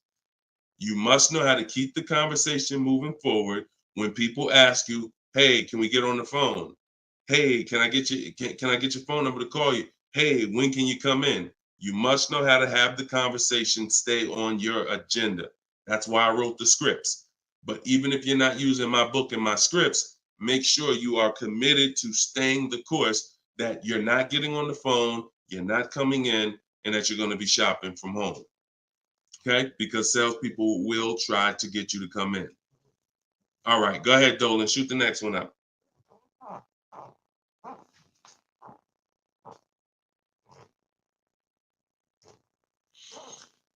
Okay. Hi, the dealer wants to run my credit card. I just watched one of your videos and you said don't let them do that. They want to run your credit card for what? Let's give Bless the chance to type. Are you purchasing something?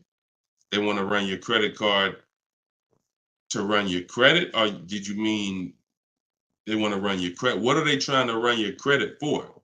I mean, your credit card for. Now, if you have made a deal with somebody, when we make a deal online, oh, you mean running your credit? For what? What's the purpose of you running my credit? And that's not even what the ad. See, when you request your offers, you're requesting your offers by email. And we're always telling them assume tier 1 credit. There's nothing else for us to focus on. What is the purpose? Now, again, let the 80% do what the 80% do. Lie, tell you stuff. You need to have other dealers in your inbox to know. Sometimes people say, well, Deshone, this dealer said, this one dealer said they don't lease. I said, okay, how many other dealers that you talked to said that? No one yet. Okay. When 80% of them say that, that means they don't lease that car. One dealer, they might be having customers come in, don't know what they're doing. Oh, yeah, no, we don't lease. Oh, okay. Well, I guess how much is it to purchase then?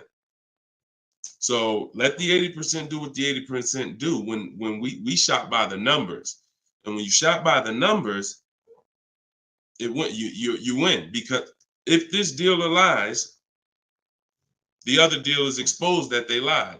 So one dealer says I can't lease, and then 4 other ones give me a lease offer.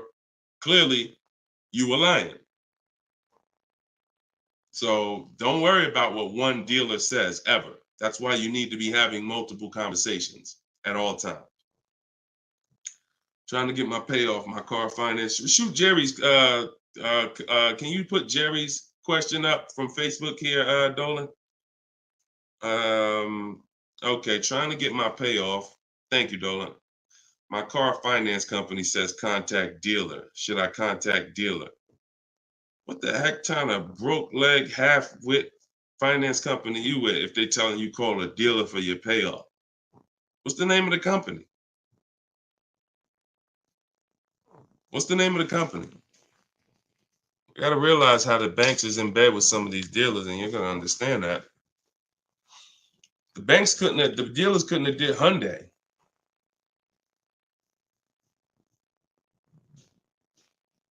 Why would they tell you contact the dealer for your payoff?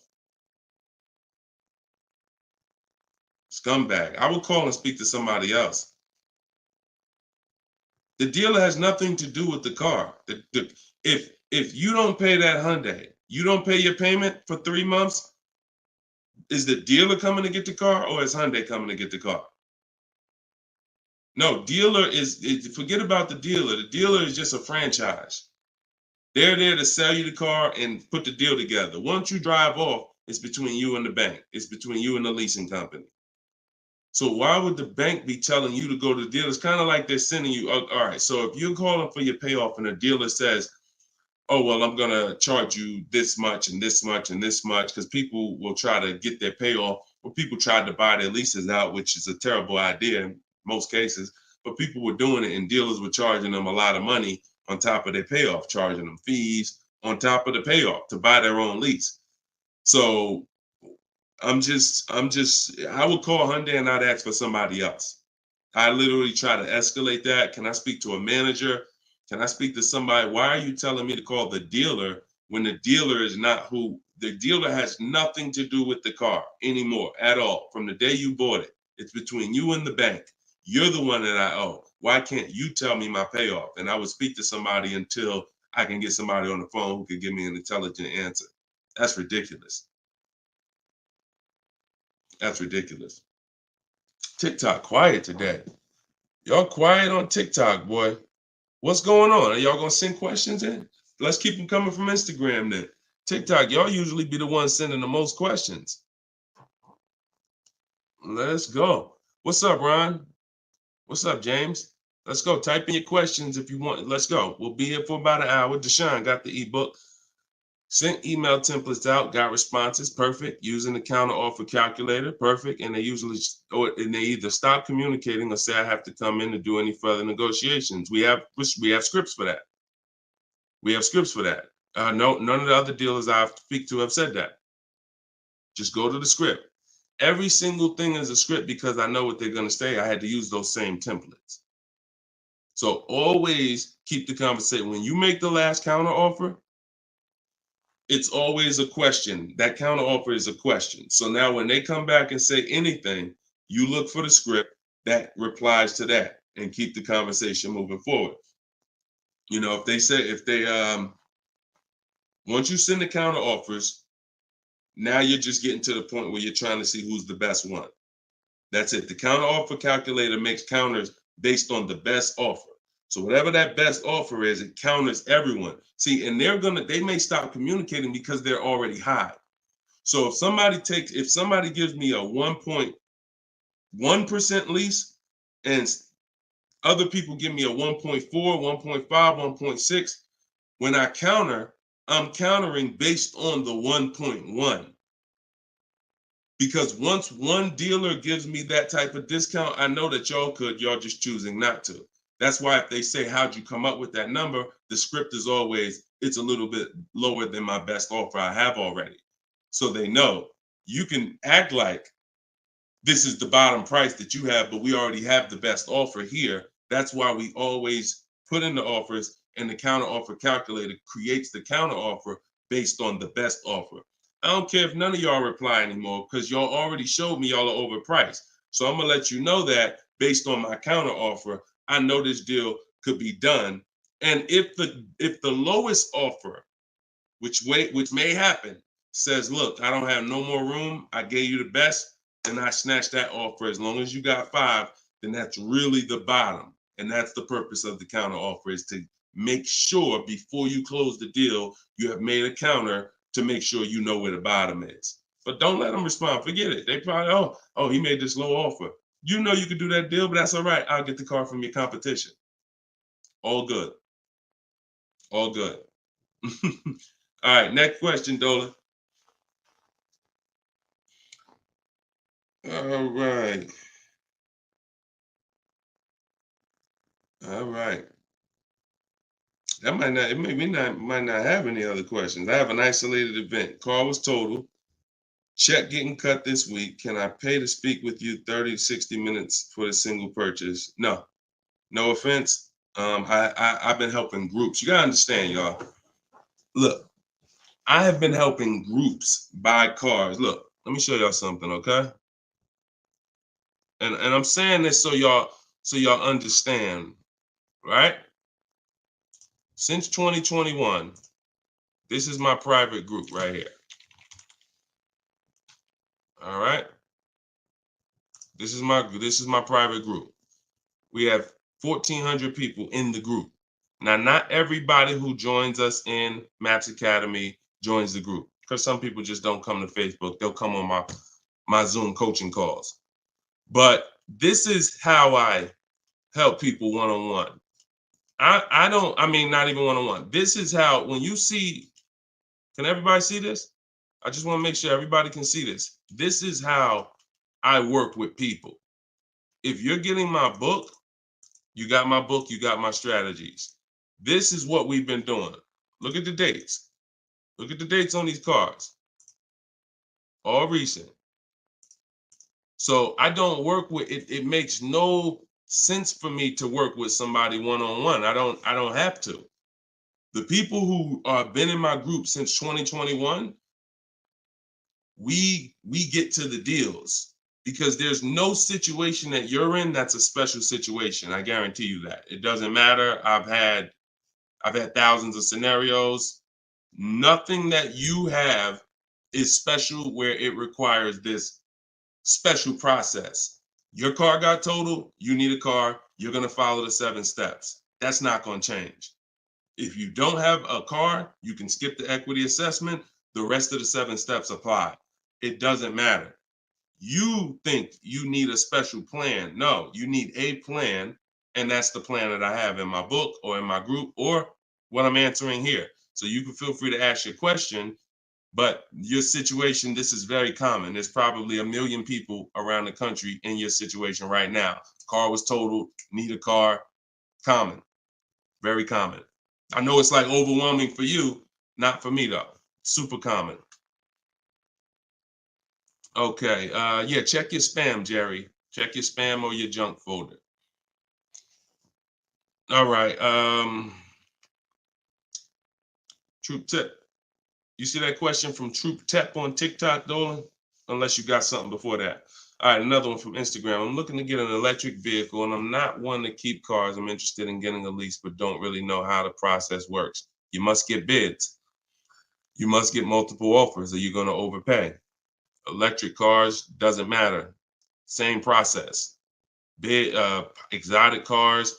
When you look at, Sean's getting an electric truck. He probably got it already. But he sent me this message, and he was looking at a $73,000 F-150 Lightning.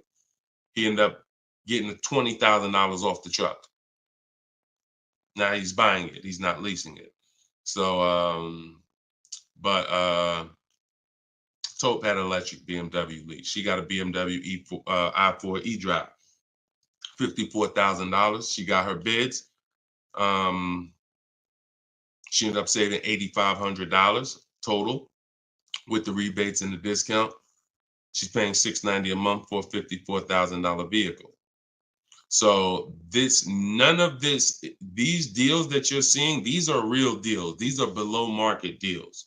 These are not going to be had going into dealers and negotiating because one, you're never going to get that deal from an 80% dealer. It's not going to happen. An 80% dealer will never discount the car enough for you to get the best price. So you don't know. Unfortunately, there's no sign that's on, hey, we're an 80% dealer. Don't come here.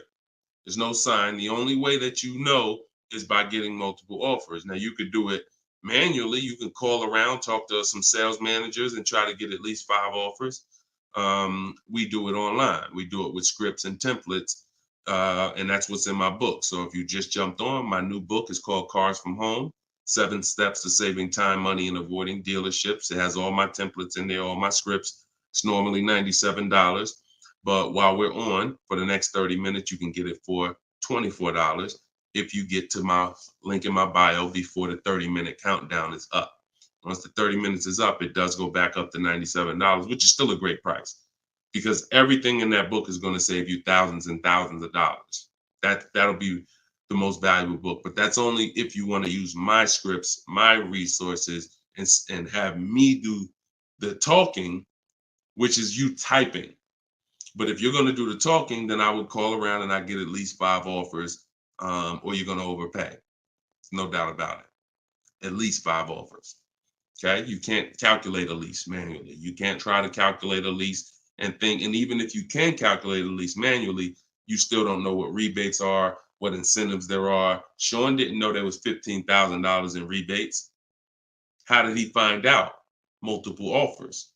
The best offer ends up revealing, wow, it's $15,000 in rebates on this truck. He wouldn't have knew that just walking in and trying to see, all right, what's the best deal I could get?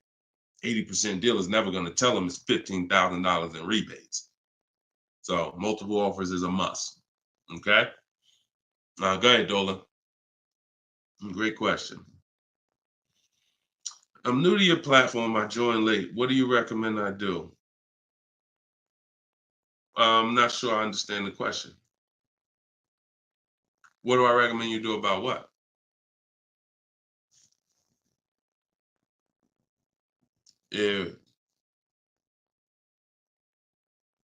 Yeah, Troop Tap. Send a follow-up question to that because I don't really know what you mean by that. What are you're new to my platform? Are you talking about this show? Just be a little bit more specific with your question. Let's see if we can get you an answer. Swagger at Instagram says, I have an S550, still owe 40 grand. I plan on paying it off by summer 2025. Should I trade it for an S63? Run a race and start another race. The whole nother race. So you buy a whole car, spend years to pay it off, throw tens of thousands of dollars at it, pay it off, and then go trade it again and do the same thing over and over again. Next time with a higher price car that you will throw more money at. This is the problem. You don't understand leasing. That's the problem. See, there's no way to make that make sense. You still owe 40 grand on the S550. You're trading in your cars while they're still losing value every year dramatically. This is what we call the depreciation curve. If you've been on the show, you've seen it before. If this is your first time, this is how you understand what's going on with your car. This is the unseen expense. So when you buy that S-Class, it's losing thousands of dollars every couple months. And then you're see, there's three kinds of people. People who get great lease deals. Well, I'm not going to say that. People who lease, people who buy and keep long term, and they keep long term so that they can avoid the depreciation. And then there's people who are stuck in this middle right here. This is 2 years, 3 years, 4 years, 5 years, 6 years, all right here, when your car is losing the most money. So what you do is, see, it has nothing to do with how you paid for it. You can pay cash, doesn't matter. When you take a loan, now you're financing this depreciation and you're losing more. But when you say, all right, I bought this S-Class, now for the next 6 years, it's going to lose tens of thousands of dollars, and then I'm going to turn around and I'm going to trade it. You never get to a point like where you can win for the purchase. See, some of you have been taught paying off the car is the win. No, it's not. Paying off the car is not the win, because if the car is still losing value like this, if this is the way it's still depreciating, and you get rid of it anytime while it's like this, you lost. You lost. The key is to keep the car so where the depreciation starts to look like this. So now, if you were here and you had a 10-year-old S-Class or 11-year-old S-Class, maybe it's worth 10 grand. And maybe a year from now, it's worth 9,500. It's not losing that much value anymore. You outlived the depreciation. That's when you win. That's the purpose of the purchase. There's nothing else important about purchasing because it's expensive. There's nothing else important about purchasing. No other benefits, in my opinion, about purchasing other than I can get to the point where I get here. I can pay off the car. What does that matter? It's still depreciating. I'm losing thousands. Now I'm gonna go trade it in, and I'm not gonna get anything for it because I'm replacing the car in its deepest depreciation phase. And I just haven't learned about leasing. I was taught not to lease. So that money you're tying up, when we were in Mercedes, a great deal on an S-Class. A great deal on an S-Class would probably be, they did them a couple times a year, probably could get one for about 13 and change. That was like a great deal, right? So 13 and change, you're talking, dividing that into the MSRP, which was about 110, and you're talking, okay, 1.2, 1.25, 1.3% lease on an S-Class, great deal. Now, y'all know I always teach the steal is under 1%. You're really not going to ever see an S-Class lease under 1% unless they just really want to get rid of them, but that's really never going to happen. 1.2, 1.3, 1.5 is the max. You're paying too much for a car you're leasing. But I want to give you a scenario. At $1,500, you're still under what you're paying for your car.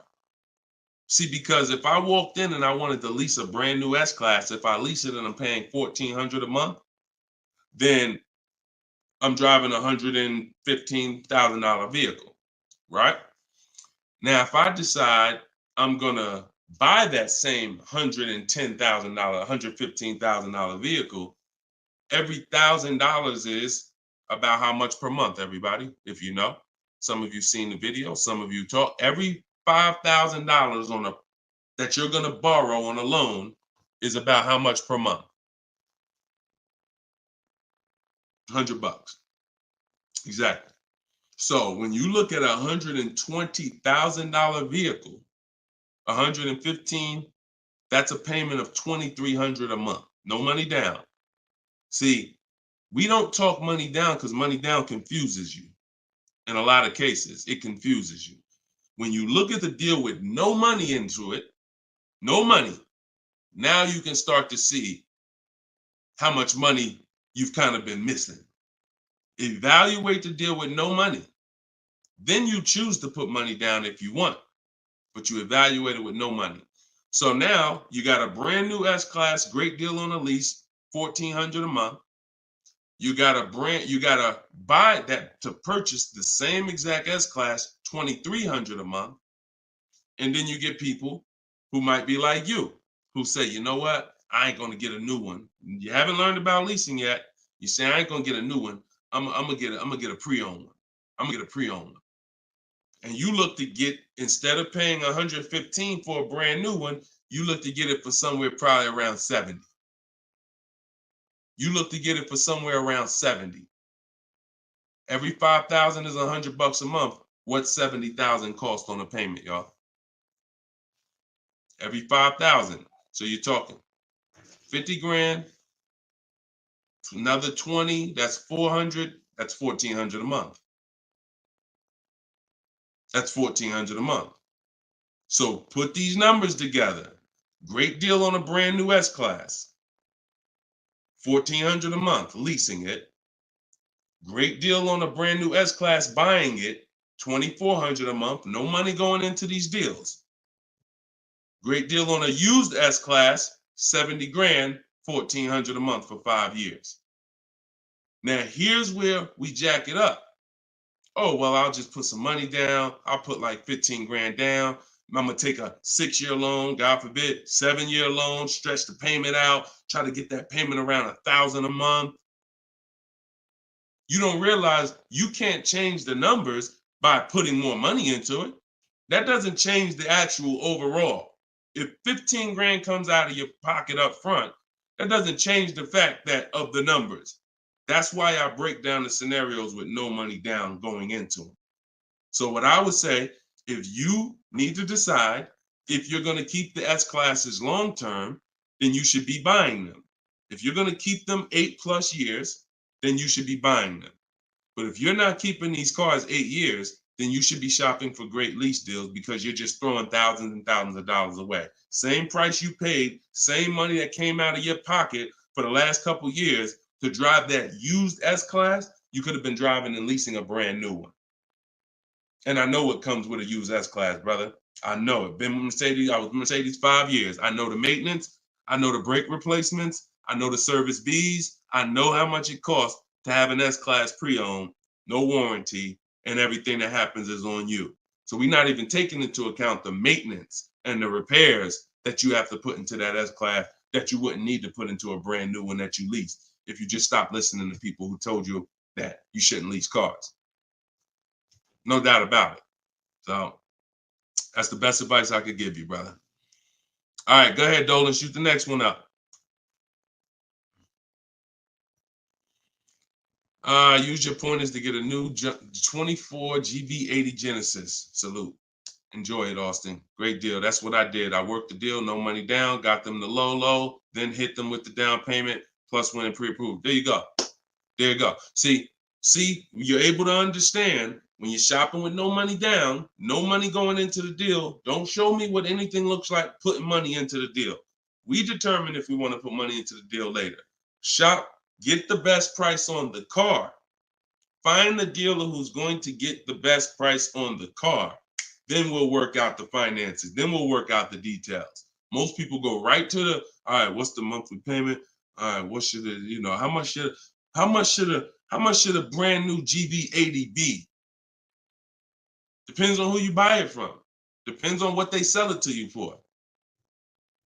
First things first, we got to find a dealer that's going to sell us the car for the lowest price. Good job, Austin. Congratulations, man. GV80 is a nice vehicle. Enjoy it.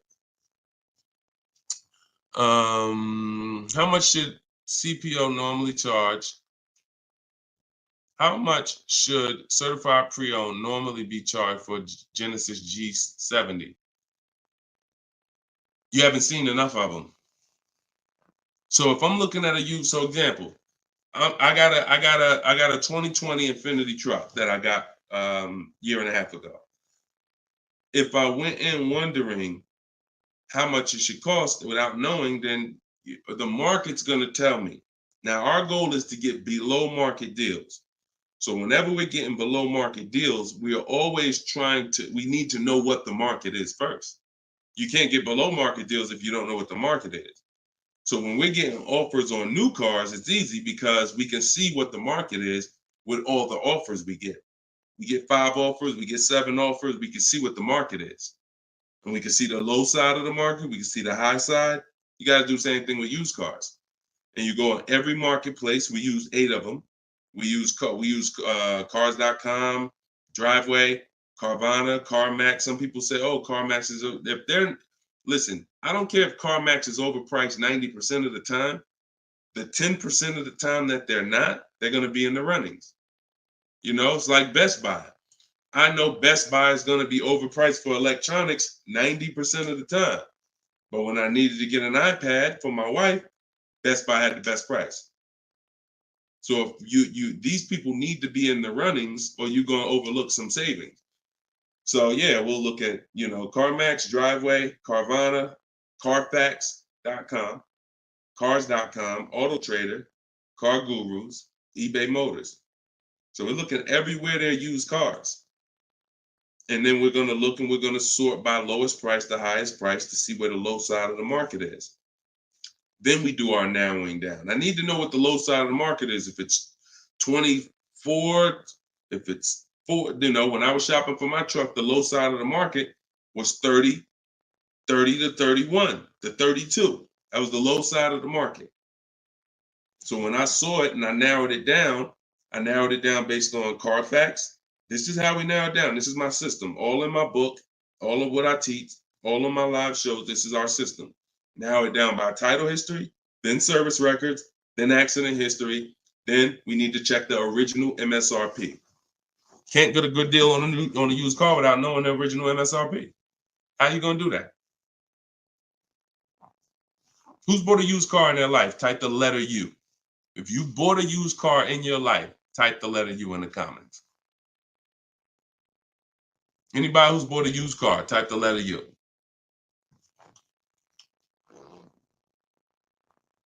Okay, Cash, I see you. Andre and TikTok, I see you. Okay, Cash.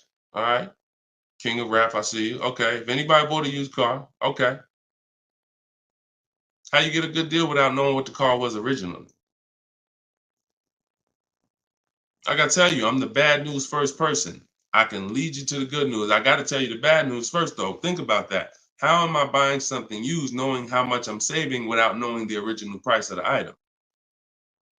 2 reasons. 1, I need to know the original price to know what real discount I'm getting. 2, I need to know what's in the car. So when I narrowed it down to I had 4 Infinities that I had narrowed it down to. They were all white. They were all asking between like 31 and 32, similar price range. This is where we get in trouble at. I pull the original window stickers of the cars. I see that one of them brand new was 46. One of them was 48. One of them was 52. And the one I got was 54.5, brand new. So I'm able to see the discount percentage. In my book, I call this the true value percentage. This is all that matters when it comes to price. And once you do the check and make sure it's a good car, title history, service records, accident history. Okay, now it's time to get to the money. I need to know what the car was originally. I know 54,000. This one I paid 31.8 for. I got a 42% discount. Now, if I would have took the one that was $1,000 less on the asking price, because I didn't know how to do this. Now I didn't know that one was only 48,000 brand new. So it's a smaller discount. It's probably only saving me 30-something%. The one I got was 42%. Forget what the dealer's asking. The dealer was asking $1,000 more than the other ones I was looking at. But once I saw what the original price of the car was, I knew that that was the best value because you got the most expensive car brand new. Why would I take a car that has less equipment because they're charging $1,000 less for it? But it has 7,000 less equipment in it, 7,000 less features in it. It's the little things, y'all. It's not the big thing. It's the little things that you're missing. And this is what we do. This is why I'm here. And for those who are willing to listen, we teach you how to do it the right way. These things you haven't been taught to do. And once you hear it, you're like, dang, that makes sense, right? How the heck? Why wouldn't I want to know what the new price was? Don't even know what equipment's in the car. I knew the day I got the car, it was an edition 30. I saw the original window sticker, remote start, all these features, backup cameras all around, black mirrors. I saw all of that because I got the original window sticker. These are the things you must do. And the last thing we do is we verify there's no bogus fees before we go to the dealer. Because some people be in the lowest prices online, but they have no intention to sell the car for that price. They want you, they're depending on you to come in because they know other people will, untrained, no strategy, walk right in. Hey, I saw the price online. Okay, yeah, sit down, sir. Let me do these numbers for you. Price goes up by $5,000. No intention. So you wasted your time. I'm listen, God bless you. Oh, Deshone, I'll just walk away. I'd rather not walk away. I'd rather you not have to walk away. And when you truly learn the science and the right strategies of shopping online, like I'm teaching you, you won't be walking away because all you lose when you walk away. Still need a car, don't you? Somebody else just gonna buy that car. It's not like you like, oh, I'm gonna put a sign out. Nobody buy this car. They wasted my time. That car gonna sell. So it's best to learn how can I make sure I never put a dealer in a position to waste my time. Because while you were at that dealer that was overpriced, the best price car was selling. Because the best price cars don't wait online. They 24, 48 hours, they're gone. So while you wasting your time with the fake dealers, the best ones are the car's gone. That was really the good deal. Okay, so you do all of this from home before you go. By the time you go to a dealer to see a used car, you should already know if that car drives the way I want it to drive, the deal is done. This is the best price online. And when I get there, I usually ask for $500 to maybe $1,000 off when I get there. Never over the phone. You have no leverage. Why would I call a dealer that I know, I've done my research, you got the best price car in the market, and call them and say, hey, could you take off another $1,000? No, there's no leverage there. You make sure there's no bogus fees. Then we go. We're there. We test drive. I like the car. Could you do another 500, 1,000? If they say no, you know they're honest. Hey, I don't have a room. Oh, hey, I just put the car online 2 days ago. Like, I haven't even given it a chance yet. I understand. I'll take it. See, you got to know when a deal is in front of you. And that's the problem. You don't have enough information to know when a deal is in front of you. So you're going to hesitate and you're going to walk away from a deal because you think, oh, nah, dude don't want a deal, man. I asked him to take off $2,000. I said, you can't take off $2,000. You didn't do your research. Because dealers use a tool called vAuto. They know where their car is priced in the market. vAuto tells them where every similar car is priced at online. So if they're the top 3 prices online, they run their business a different way. They want to sell cars fast. You can't go in thinking you're negotiating with someone who marks their cars up by thousands, who's number 15 on the price list. You walk into the best price deal online and think, yo, I'm asking for $2,000, $3,000 off. Let's go. You don't want to negotiate? No, you got it. When you do your research, you know where the best price is. And that's what I want you doing. I want you walking in, if you're shopping for a used car, knowing this is the best price car in the market. I verified there's no bogus fees. I'm going to drive it, and then I'll ask for a little money off when I get there. And regardless of the answer, I know I won. They split it with me, I won. They can't do anything more because they're the lowest already, I won. If they accept the offer because they're just like, listen, you drove down, man, let's go, let's get it over with, I won. Either way, I win. That's the name of the game. Thanks, Austin. I appreciate you, man. Go ahead, Dolan. Next question. Okay. Casa de, could y'all keep, if y'all gonna spend some time with us on TikTok, can y'all tap the screen and just run the likes up for us so we can get TikTok, so we can make sure TikTok knows we're doing something big over here. They can send some more people over. Appreciate y'all. Yep. Thank y'all. I see them running up. Thank y'all. Every couple minutes, y'all just tap the screen. It just helps the broadcast. We appreciate you. This is from Facebook. Casa de Cel. Hi, I'm paying off a Land Rover. Blue Book says its trade-in is $40,000. That's garbage. So throw that out the window. Blue Book is trash. Blue Book is a marketing website. They don't buy cars. And so what you want to do is you want to get a real number, which is an offer. Your car is not worth what an algorithm says it's worth. Your car is worth what someone's willing to pay you for it today. So you want to go, this is part of our process. We call it equity assessment. There's 7 steps in my book. Once you decide leasing versus buying, that's step 1. Most important question is, am I going to lease or buy? Because you can't get a good deal on a purchase if you should have leased. No way. If you were supposed to lease because you don't keep your cars 8 years, but you bought, you have a horrible deal. You're going to lose tens of, it depends on the price of the car. You'll lose over 10,000 on a higher price car. You probably lose 4, 5, 6 grand on a lower price car, at least 4 grand, 5 grand.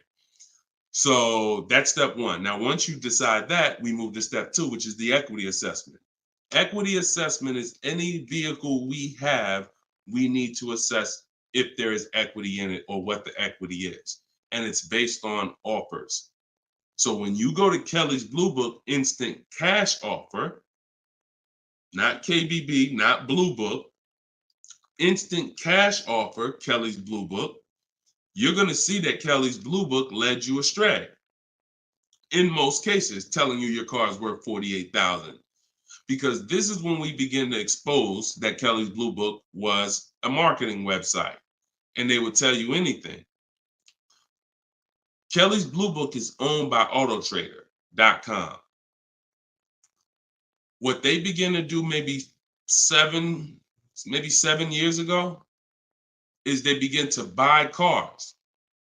So they didn't just give you there was a little button on here that says, we'll make you a cash offer. And I would do this with people in the dealership when I was there. They would come in and say, hey, Blue Book said my truck is worth $48,000. I said, oh, really? Well, and I explained to them that Kelly's Blue Book is an algorithm site, but they do have this feature where you can click a button and you go through a nice 5-minute appraisal and they'll make you an offer themselves.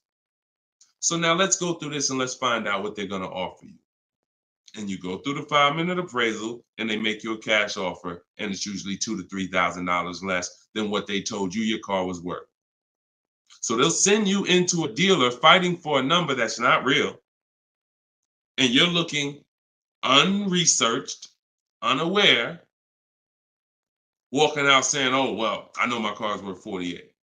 So that's why we don't use them. And again, the offer you're going to get is from them. So it's not even like, well, oh, we don't use Kelly's Blue Book. And then, no, we use Kelly's Blue Book, the instant cash offer tool. And you're going to use that. You're going to use CarMax. You're going to use Carvana. You're going to use Driveway. You're going to use AutoNation, Sell My Car. And you're going to use Car Guru, Sell My Car. And this will take you about 20 to 25 minutes. You're going to get 6 offers because everything we do is a bid. And then you'll know what your car is really worth. That's the first thing. Before you think about what you're going to replace the car with, let's get the real most money for your car. Equity assessment. So do that first. Okay? Yeah, Kelly's Blue Book is trash, but not the instant cash offer tool. But yeah, we would be sitting there and the person will have their printout, like a number like that, 48,000. And then we go right through it and they're like, oh, wait, now they only offer me 45. Yeah, right? So if the people who told you your car is worth 48 is only offering you 45 for it, what does that tell you? Oh, go back to that site that they offered you 48. You see all those banners, see all those marketing banners and ads? Yeah, that's why they need millions of people to come there to have that make sense for them. All right, go ahead, Dolan. Next one. Right. This one's TikTok. Can I get advice on walking in a dealership with a check in hand strategy? Don't walk in with a check in hand. 80% of deals are overpriced, Andre. You can walk in with a check in your hand. If you get somebody who's really good, they're going to take the check. And that's the mission. Get that check out of your hand into our bank account. And if you're dealing with an 80% dealer, you lost. See, again, I'm giving you boundaries so that you can understand. If you break the boundaries, if you choose to go over the boundaries, that's fine. But I've been doing this for a very long time, and everybody that knows me, everyone that's close to me, be it here in New Jersey or be it in my group, they know that I'm the person who helps you save the money on cars. I would put my money against anybody that I'll get a better deal than you. Now, if you're shopping, I wouldn't put my money against any of my people who learn from me. Anybody that learns from me, I wouldn't bet that I could get a better deal than them. If we got the same time frame, we're gonna get about the same deal.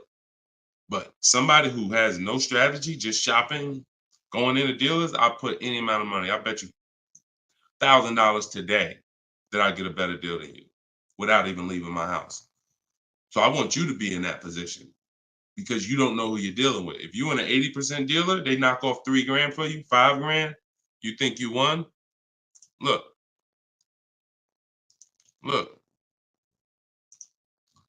Kimberly. A little while ago, she got a Maserati. Posted this in the group. It was a $91,000 Maserati. She ended up leasing it for $944, but I want to show you the money breakdown. Before she accepted that offer, she had an offer of 20 grand off right here. So she had an offer on an 86. So pay attention to this. $86,000 vehicle, they were taking 20 grand off for her. 20,700 to be exact. She ended up going and getting a $91,000 vehicle for $944 a month. So even a better deal. So she ended up saving more than 20 grand, more than 21 grand. Why is this so important? Because if she would have went in and got excited, she'd have walked into a dealer, walked in, and somebody would have said, all right, listen, I know you're serious. Today only, I'll knock 10 grand off for you. 10 grand. She probably never heard that in her life. $10,000 you're going to take off the price of the car. Yeah, I knocked 10 grand off. All right. Somebody who's not educated, someone who's not researched, rather, someone with no strategy. Let's go. Let's sign that. And telling our friends, you know, they took 10,000 off from me. Until we get 5 to 7 offers, we don't know what the best number is. She wouldn't have saved over 21,000 on her brand new Maserati. So when we talk about this money is not hundreds. This money is thousands. Some of you, if you're buying luxury cars, tens of thousands, 5-figure deals that you are going to just leave on the table. Going in, that's some 1990 joint. Oh, walk in, check your hand. Yo, I got a check. Who wants to sell me a car? 1990. You're doing the same things that someone in 1990 did. Let that sink in. So what do? You stay home, you get offers from home. Now, all of you who are like, Deshone, I want to do it your way. I don't want to have to figure this out. Give me the roadmap. That's my new digital book, Cars from Home, 7 Steps of Saving Time, Money, and Avoiding Dealerships. All my scripts are in there. My strategies for leases, my strategies for purchases, my strategies for used cars, the bank bidding war, where we make banks and credit unions bid for our loan. We guarantee all the money that we want to guarantee that there was not a dime that we could have saved when we make our car deal. And the only way that's going to happen is through bids. When I sell my car, not trade it, I get bids. When I buy my car, I get bids. When I get my loan, I get bids. You walk in with that check, man, that check won't be in your hand very long. So everybody can get the book for 75% off. It's normally $97. but in my TikTok bio, click the link in my TikTok bio. You won't leave the broadcast, so you could actually come and catch the last couple minutes of the broadcast. But go there as long as you get there before the timer. It's 30 minutes. Once the timer hits 0, it's back up to $97. And if you're on Facebook or if you're on YouTube, we got a link in the comments section for you. If you're watching us on a television, then you can use your camera and you can scan the QR code and it'll take you there. Get your book for 75% off, and you'll have these strategies for the rest of your life. And I also update that book. Some people say, man, is the book available in print? It's too many things that change. I change scripts. I change templates I use, websites change, Vroom went out of business. I need a digital book. I can update the master file so that way you open this book a year from now and it's updated. So you'll see some of you got it 2 months ago and you open it today and you're like, wait, I see something a little different. Yeah, because I update the book regularly. So yeah, get your copy before. And even if it goes back up to $97 and you miss the welcome offer, what are you going to save? What do you really think? How much money do you think you're going to save using my stuff? That's what you should be holding me accountable to. I'm going to get Deshone's book, and I want to save the same amount of money Deshone would have saved on this deal. And when you see these people, Bonita, when you see Kimberly, when you see Sean, when you see Eddie, all these people I share throughout the shows, they're getting the same deals that I would have gotten. But they were just like you. They weren't in the car business 14 years. Freena, she just got this Jeep a little while ago. Look, 2024 Jeep Grand Cherokee. Look, $65,000 MSRP, $579 a month, 0.88% lease deal. I used all the scripts, contacted the dealer, I followed the program, used the scripts, contacted the dealer, sealed the deal. We're in a different world. So you're either going to come over to our world or you're going to stay in your world. And your world is painful and expensive. Painful and expensive. Spending hours in dealerships, multiple visits, going back twice, 3 times. Painful. Every car deal I make is from right here where you see me at. I'm right here. Go ahead, Dolan. Shoot the next one up. Austin, I see you. God bless you and everyone online. I have to get back to work. Thanks for checking in, man. Always. Enjoy the new car, too. Because my payment is due in 15 days. Enjoy, man. God bless you. Swagger from Instagram says, is it smart to buy the vehicle after leasing it for 3 years? No. It's a horrible idea. You've already had the vehicle for 3 years. You're buying a used car now. So leasing and purchasing is an entirely different philosophy. When we lease, we're getting great lease deals. We're driving vehicles for pennies on the dollar compared to people who purchase them. All those lease deals. You saw Freena, that same $65,000 vehicle is $1,100 a month. Someone is out there paying, unless they put up a ton of money down, they are out there with that same Jeep that Freena just picked up and they're paying $1,000 plus a month for it. She's paying $579. Why? Because they said they don't lease? Well, you go ahead with your non-leasing stuff and pay double what I'm paying.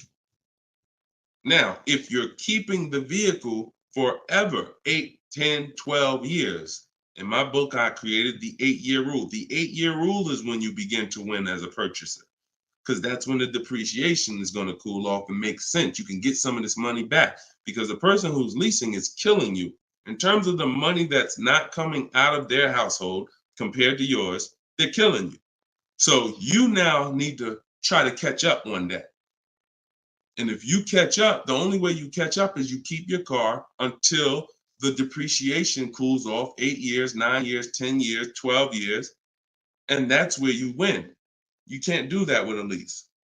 But keeping your car 6 years or 7 years is not anywhere near enough time for you to catch up to a person who leased and got these great lease deals. Because you're paying for the whole car. New car, used car, doesn't matter. A new car, you're paying thousands more than a person who leases.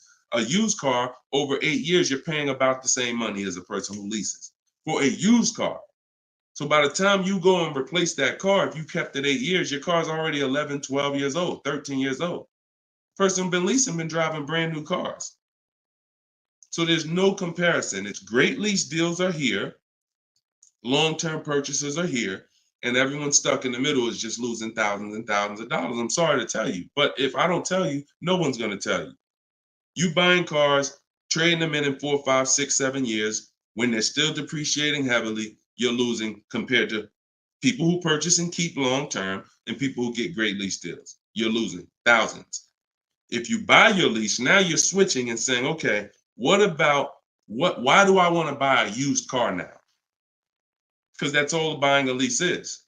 Let's take let's take the aspect out of it that complicates it. When you are buying your lease, you're buying a used car. That is it. Except you don't have to go search for it. It's right there in your driveway already, and that's the only difference. So what makes you say I'm going to stop leasing to buy a used car? You'd have to be saying I'm ready to keep something long term, 8, 10, 12 years. So if you're ready to keep something long term, then buy it. Because you're going to need to be committed to keeping it long term because you've already been driving it for 3 years. You've already been driving it for 3 years. So where are we actually going? You're going to look up in 3 years, 3 more years, and you're going to say, Dad, I had this thing 6 years now. Now, if you're like most people who buy their leases out, you're going to take a 6-year loan. Because in order to get a comparable payment to what you were paying for your lease, you're going to need a 6-year loan. So now you're going to look up that, just so you know, 6-year loan plus the 3 years you leased it, that's 9 years. Same car. Same car. So you're paying on the same car for 9 years. And then you look up in 3 more years and you're like, man, you know what? I'm ready to get out of this. Still got 3 years of payments left. Only scenario where you can pay on a car for 6 years, turn around and still have 3 years of payments left is when you bought your lease. Makes 0 sense. Makes no sense. Unless you're keeping forever. That's a different story. You want to keep it till the wheels fall off, then buy the lease. It's the only way it's going to make sense because you're paying so long on a car, the same car, you better be keeping it long enough to have it make sense. And that's not 5 more years. Your loan ain't even paid off in 5 more years. Buying your lease is a horrible idea for most people. Horrible, horrible, horrible idea. And it's just because what you don't want to shop. You don't want to shop. You don't want to get in the market. You old strategies, you're scared. New way, sitting at home, get bids, let the deals come to you. Because that's what I see. I saw tons of people buy their leases for the last 3 years because they were just scared to shop. Oh, it's not now here. I don't want to. We've been making deals since the pandemic. Deals been out here for people who shop and know how to get deals. So unless you're changing your whole philosophy, I'm stressing to you how bad buying your lease is. All right. This one's Instagram. If I'm searching for a car, but I want a specific trim, should I search the entire market for only that car and the trim level I'm looking for? If I want a specific trim, that's the reason why I use the 25 to 5. 25 to 5 strategy in my book is what we do for new cars and leases. Because when you walk into 2 dealers, it's another reason about not shopping this limited way anymore. If you're shopping from 2 dealers, all you have is what they have. If 2 dealers don't have the trim, you ain't got nothing. When we reach out, we're connecting with 25 dealers online. So if that car is out there, I'm giving 25 dealers. I'm shopping out of 25 dealers inventory. So if no one has it out of 25 or only 1 or 2 have it, now I know that car is just super rare. Or maybe it's about to sell out. Maybe it's like that happens sometimes where like the 2024s are all gone, but the 2025 haven't come in yet. There's only a few 2024s left. But yeah, I mean, we shop wide. We shop wide. Several people who are learning from me and you're getting deals, they drove. A lot of those people that I showed you throughout the show, they drove 45 minutes, an hour, hour and a half to get to the vehicle when they're picking it up. Look at Sean. Sean specifically And this is how important. I'm gonna let someone else tell you why shopping this way is the best. Because he said, look, he saved. I said you're saving over 20 grand with the discount and the rebate. But the only way to know is this the best deal is to compare to the other offers. Because again, I don't know if you could look. I sold a Maybach back in 2015. It had a $20,000 rebate on it. So I don't know if the rebates is 15. What if they got a $20,000 rebate on that? Now that was a $260,000 vehicle, but still, you just never know. So I said, if you're going to compare that, you're going to compare offers. He said, yes, I got about 15 quotes. He said, I couldn't find anything under MSRP. He ended up expanding his search to 150 miles to find this deal.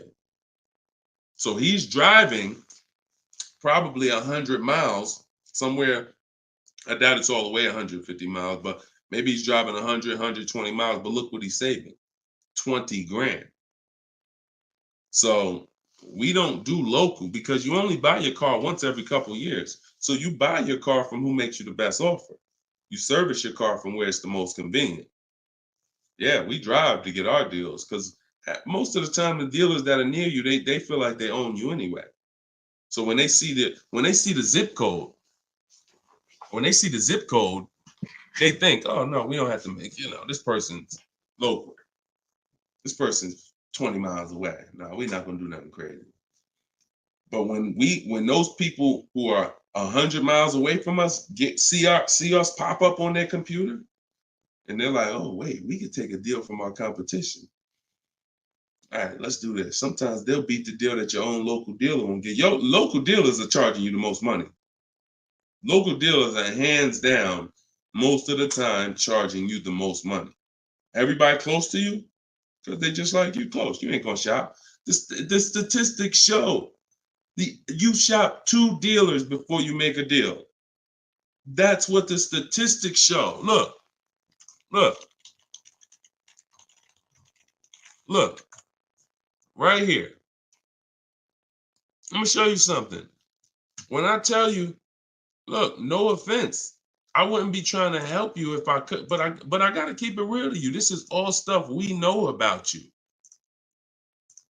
Look, how many dealers does the average person visit before buying? 39% future car buyers plan to visit at least 3. They won't, because the actual statistics show 4.2 websites a person visits, and then it's 2. It's actually 2. Hold on. Let's see where it's at. Only 1 in 3 potential. The answer's 2. I ain't gotta tell y'all. People say, oh, I plan to visit 4 dealers. You ain't visiting no 4 dealers. You're gonna get tired. Time you get to the 3rd one, you're gonna be like, okay, this is getting old fast. I mean, we could get it over with. 2 is the answer. So if the industry knows that you visit 2 dealers before you make a deal, why would I give you a great price? So when you're using what I'm telling you to use, and you're sitting at home and you're talking to 25 dealers, you have 25 dealers in your inbox. When you're sitting at home and you're looking at all the used car market in a 150-mile radius of you, oh, now you're not the normal shopper. The normal shopper is going to get the normal deal, market value or over market value. That's what normal shoppers get, depending on how bad you are, over market value, depending on how unaware you are. But market value, over market value. That's normal. People with strategy, multiple dealers getting bids, below market. That's the difference. We shop wide. This local is dead to us. Local is dead to us, and it should be dead to you. I want you to kill it. All right, kill that whole mindset. I don't need to buy my car locally. I'll drive into the next state. I remember Shonda last year, California. She bought a Volvo, and she said to Sean, she's in our group. She said, everybody in Northern California. She said, my best deal, I think she was saving like 3 grand off MSRP. And she's like, but it's a dealer in Southern California, though, that's taking like 6 grand off of me with my Costco rebate. I said, okay, what you gonna do? She said, I just bought a plane ticket, $79. I said, there you go. That's what I would have did. That's a sweet plane ride. I'm taking a plane, $79 to save 3 more grand than my local dealer was gonna give me up here. Sweet plane ride. So local's dead to us. We go where the money is, and we enjoy that ride home. Nothing like driving home for an hour knowing you just saved a ton of money. So that's it, y'all. We've been on for about an hour and 15 minutes. We like to keep these shows right around there. In my bio, I do have the link to when I'm going to be live next. So I'll make sure that, as long as we keep doing these live shows, again, it's going to be up to you guys. If you guys continue to show up, if you guys continue to tell your friends, then we'll keep doing the shows. But if not, we can certainly do the broadcast, because the broadcast, people get value out of them. So we've seen it, for the last 3-4 weeks since we've been testing this, we've seen people get value out of the rebroadcast. So what's the point in Deshone coming live regularly if people gonna sit and watch the rebroadcast? So, but if y'all gonna tell people when we live and bring people and share, then certainly we'll keep the live shows going. But the entire show is sponsored by my new digital book, Cars from Home. So if you want everything I teach in one place, you got it right there. We don't hold back on this show. We don't hold back in my social media videos. That's why they're, thank God, continuing to be seen by millions of people. But that's for different types of people too. So whenever you're navigating all my social media videos and you're trying to piece it together, some stuff is in there for high mileage drivers. Some stuff is in there for used cars. Some stuff's in there for leasing. Some stuff's in there for negotiation. Some stuff's in there for how to format your deal. So you're trying to piece all this stuff together. If you say, Deshone, I want this all in one spot, step by step, that's my new digital book, Cars from Home, 7 Steps to Saving Time, Money, and Avoiding Dealerships. And you can get it for 75% off in my TikTok bio, in my Instagram bio, or in the comment section on Facebook and YouTube. Also in my bio is a link, and we'll put one in there in the comment section as well, is a link to my masterclass that I did. It's called Everything You're Doing Wrong, Buying, Selling, and Leasing Cars. So that's an on-demand class. You'll need about an hour. We go very deep on leasing versus buying there with scenarios. And I go over 23 mistakes that most of you are making. And, if you're going to really save money on your next car and every car, you're going to need to stop making those mistakes. So that is in my TikTok bio and my Instagram bio as well. And you can certainly just get in where you fit in. I make the information available. Get it how you want it. Just get it. All right. I'll see y'all on the next show. God bless you.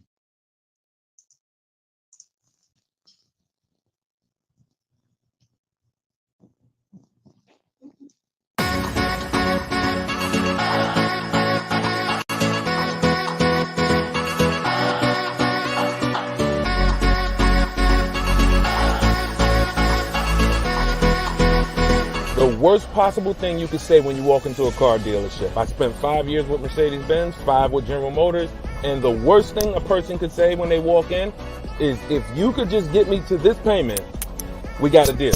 So your loan's probably still like 19, which means you got to pay to get out. You're upside down. It's called negative equity.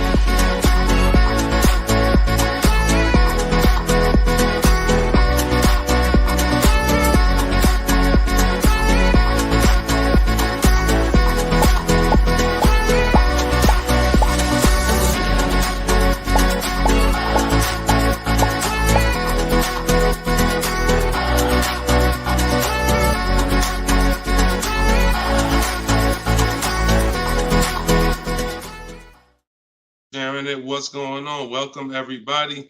This is episode 9 of Car Shopping Questions and Answers. I'm your host, Deshone, publicly known as Deshone the Auto Advisor.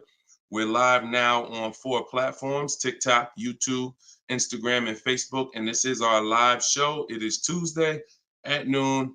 We do these shows throughout the week to make sure when you are ready to get car shopping information that no one else is going to give you, you know where to come for it.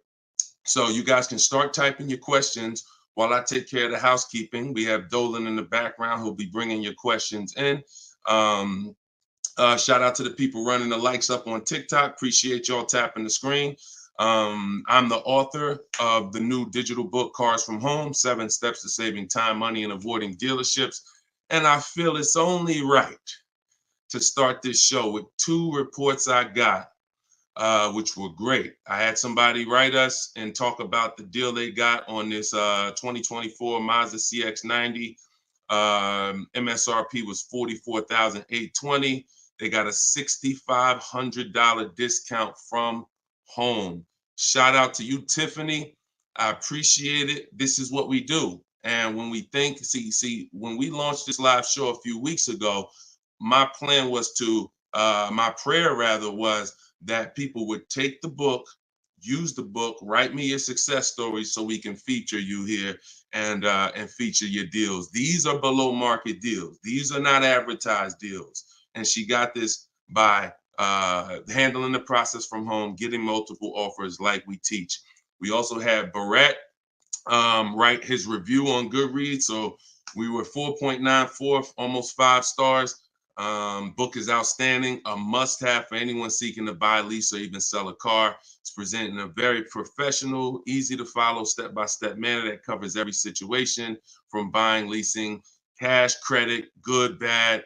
Although I purchased and leased several cars in my lifetime, I learned new tactics to obtain the best value for my money, and it even has a wish list, yes, to help you separate your wants from your needs. Come on, Barrett. Appreciate you so much. Everybody who wants to get your copy of Cars from Home, it's normally $97, but for the next 30 minutes, you can go to my TikTok bio or my Instagram bio, or we have a comment pinned for you guys on Facebook and YouTube, and you can get your book for 75% off. So you won't pay the normal $97. You'll pay $24. But once that timer hits 0, your price is $97, which is still a great price. So now that the housekeeping is done, we can start with the questions. And if you got the first one, Dolan, feel free to bring it in while I put the banner up for those who want to get their book. Okay, is it better to shop online or in person? Well, you have no leverage in person. In person, you're competing with a person who negotiates every day, 2-3 times a day throughout the week. You're no match. I don't care how good you think you are. The best trained professional is just going to be better than you. And that's because they do this every day. Now, the second reason it makes no sense for you is because from a leverage position, you can't put them against their competition. You don't know where the real bottom is. And so you're going to overpay. And even if you get a good deal, who's done this? Be honest. You leave the dealership and you're like, you think we did okay? You think we could have got a little bit more? Think we could have got a little bit more off? That's called buyer's remorse. That's the seeds of buyer's remorse. Anytime you wonder if you could have got more money off, that's buyer's remorse. So we never wonder, and the way you don't wonder is by shopping online, getting multiple offers from multiple dealers, letting people compete for your business, and then choosing the best one. And if you really think about this, this is how you shop for everything in life. This is how you shop in the grocery store. When we go into the grocery store, we're not looking to try to not overpay for the spaghetti sauce, right?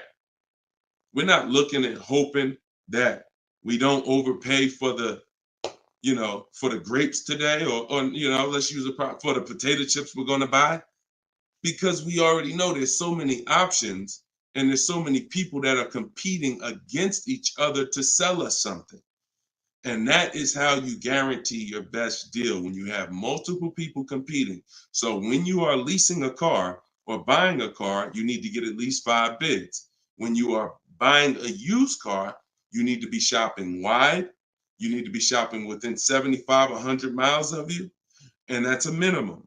And then you need to be looking at all the websites that have used cars, so that by the time you make your decision, you've seen so many options, so many offers, that you have 100% peace of mind. Now, that's just when it comes to buying the car. When it comes to replacing your car, because some of you know there's a word we don't use, it's a T word. It's 2 words we don't use. One is trade, one is down payment. Because we sell our cars, we don't trade. You never get the most money for something trading it. I don't care what you have. You got a baseball card, You trade that baseball card for something, you're not getting the most money for the baseball card. How do you get the most money for the baseball card? Put it on the market. Put it on the open market and let the buyers come to you and see what the best offer is. Never going to be from a trade. Now, the only time we do have to trade is if you're in a negative equity situation. If you're in a negative equity situation, then, and you have too much negative equity, you're going to need to do a trade if you can't pay the difference. But other than that, you know, these are the things that these are the things I want you to etch into your mind. We don't trade, we sell, get bids. We get, when we get our loans, we get bids. And when we buy our cars, we get bids. That's how we guarantee that we get the below market prices that other people aren't getting. Okay? Go ahead, Dolan. If you got the next question, shoot it up. Okay, this one's from Instagram. What fees are included when you buy a car from out of state? I mean, if you're buying a car out of state, standard fees are, if you are purchasing a car, purchasing, not leasing, standard fees are tax, documentation, DMV. Tax, documentation, DMV. I've worked for a handful of dealers in my life. I've never once had fees that were outside of those fees. Never once. Shout out to y'all running the likes up. Could y'all keep running the likes up on TikTok?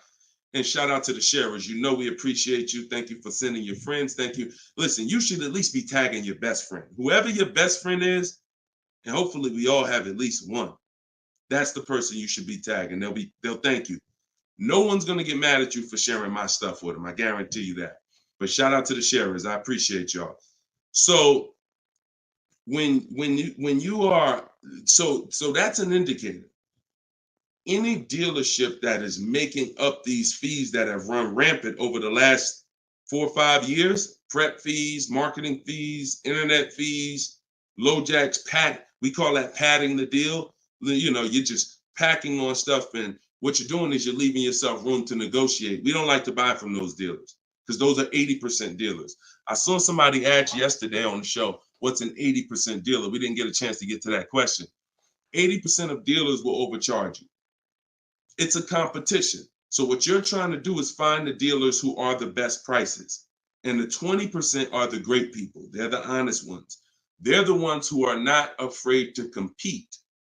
These are the people we want to buy cars from. And so once you find the honest dealer, but you can't walk in to find them. You have to sort for them. Because if me and you are standing next to each other on the street and there's 10 dealers in front of us, and they say to us, 8 of these dealers are overpriced. 2 of them are the best price, but there's no label on them. What's the odds that we're going to walk into the 2 that are the best price? Not really that good, right? But if we're at home and we're talking to all 10 of those dealers at once, we're going to reveal who the 20% is. So that is our goal. Our goal is to always find and buy from the 20% dealers, and we let them come to us through online bidding, through online shopping, never through walking in and dealing. Because if you're dealing, as I said, with a dealer who has padded that deal so much, you go look at that deal and there's $4,000, $5,000, $6,000 in made up fees to pad the deal. There's no amount of discount you can get where you're going to get a below market deal. They've just set it up that way. I could take off $5,000 for you, make you think you won. You're still not below market. So that's the psychological things you have to understand. And that's why we shop from home. All right, shoot the next one up, Dolan. Great question. All right, good question. I see Instagram coming through with some great questions today. Keep typing your questions. TikTok, if my lease is expiring, can I go finance a new car? Is there equity in my lease? Well, the first thing you need to do if you decide, well, first of all, you got a little switched up there. It sounds like you're trying to go from a lease to a finance. That's not usually normal. What's normal is you go from a finance to a lease. Because a lot of you who found out that you're not keeping your cars 8 years, you're breaking the 8-year rule, you're overspending by thousands of dollars because you were taught never lease. So a lot of you have found out over the last couple weeks of shows, or maybe you watch videos, or maybe you went to my masterclass and you found out that that was bad advice. Not only was it bad advice, it was very expensive. It has cost you more money than you should even calculate. It doesn't do you any good to calculate how much money you lost not leasing when you're not a long-term person. But that's the more common path, finance to a lease. To go from a lease to a finance is a different mindset. You go from getting cars, paying a very small amount to drive brand new cars, and then transitioning to a finance. So first step, my process is 7 steps. The first step is always to choose leasing versus financing. Good. Thank you, Mr. Silva. I appreciate you. Shout out to everybody tagging on TikTok. Appreciate you. That's the first step. I call that the most important question. So for everybody's on here who's car shopping, if you're car shopping now or you will be in the next 12 months, type me in the comments. Everybody who is car shopping right now, or you're going to be car shopping in the next 12 months, type me in the comments. And I'm going to give you the first word. And I want y'all to always, when you come on this show, be prepared to dialogue.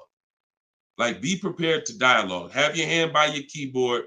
You're going to learn a lot more engaging in the dialogue than you will sitting back and just listening. Active learners learn better than passive learners. Okay? So now, all of you who said me, I want you to ask yourself, how many years are you keeping the next car? Because this is the lease versus finance question. This is the lease versus buy. I'm not going to say finance because some of you are going to pay cash. This is the lease versus buy question. How many years are you keeping the next car? Gary said forever. Okay, there we go. So that's a good indicator till the wheels fall off, Joseph on Instagram. I see you. Okay, here's the question. 72 months. Okay, that's 6 years. You shouldn't be buying, Frankie. And I'm going to tell you why in 1 second. As long as it lasts. Now, when you want to try to get a little bit more specific than that, because sometimes you'll buy a bad car. It only lasts 5 years, where if we know we're going to keep this thing long term, we want to make sure we buy a car that's a quality car. That's what we want to make sure that we do. Buy a car that's a quality car. All right. So let's do, okay. So all of you, if your answer, I see you, Andrew, you 6, I see Teresa 10. Okay.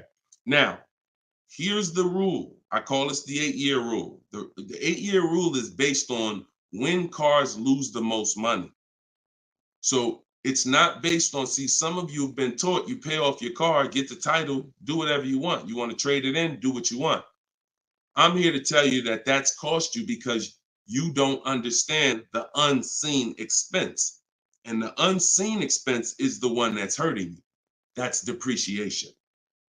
So the first thing you're trying to get when you're deciding I want a car is, how am I going to avoid big depreciation?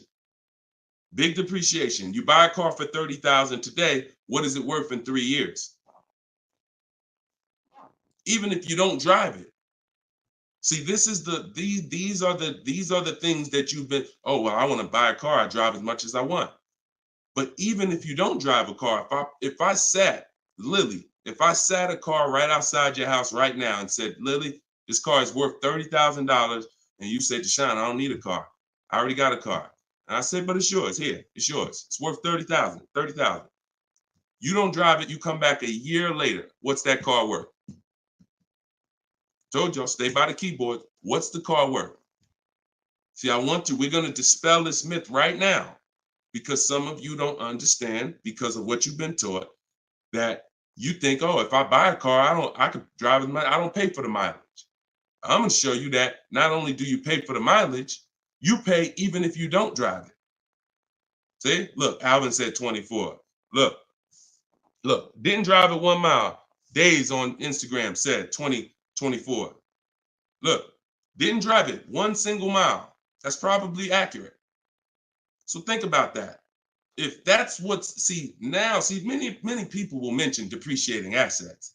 That's a very common word, but we're now going deep on what that actually means. Depreciating asset means I purchase something, I acquire something, whether I use it or not, it's going down in value. If I use it more, it goes down in value more. So the first foundation that you need to get is leasing versus buying. This is why if you don't lease, but you should have leased, there's no way to get a great deal. Because when you get great lease deals, some of you seen Danielle. Danielle got an Audi A3, $44,000 car. She's paying $550 a month, no money down. So that's Danielle. So when you consider what that car would have cost her if she purchased it, no money down, probably would have cost her about $900 a month. $900 a month. Every 5,000 is about $100 a month, depending on interest rates. 5-year loan. So foundation. So what you're trying to do is avoid the depreciation. Y'all know when I break this out, y'all know what this means. Some of you, if you're new here, you may not know, but this is what this means. This is how your car loses value year 2, year 3, year 4, year 5, but then it starts to level out. And what you want to get to, forget paying off the car. You could have paid cash for it. Doesn't change this. Deshone, I got a loan on it.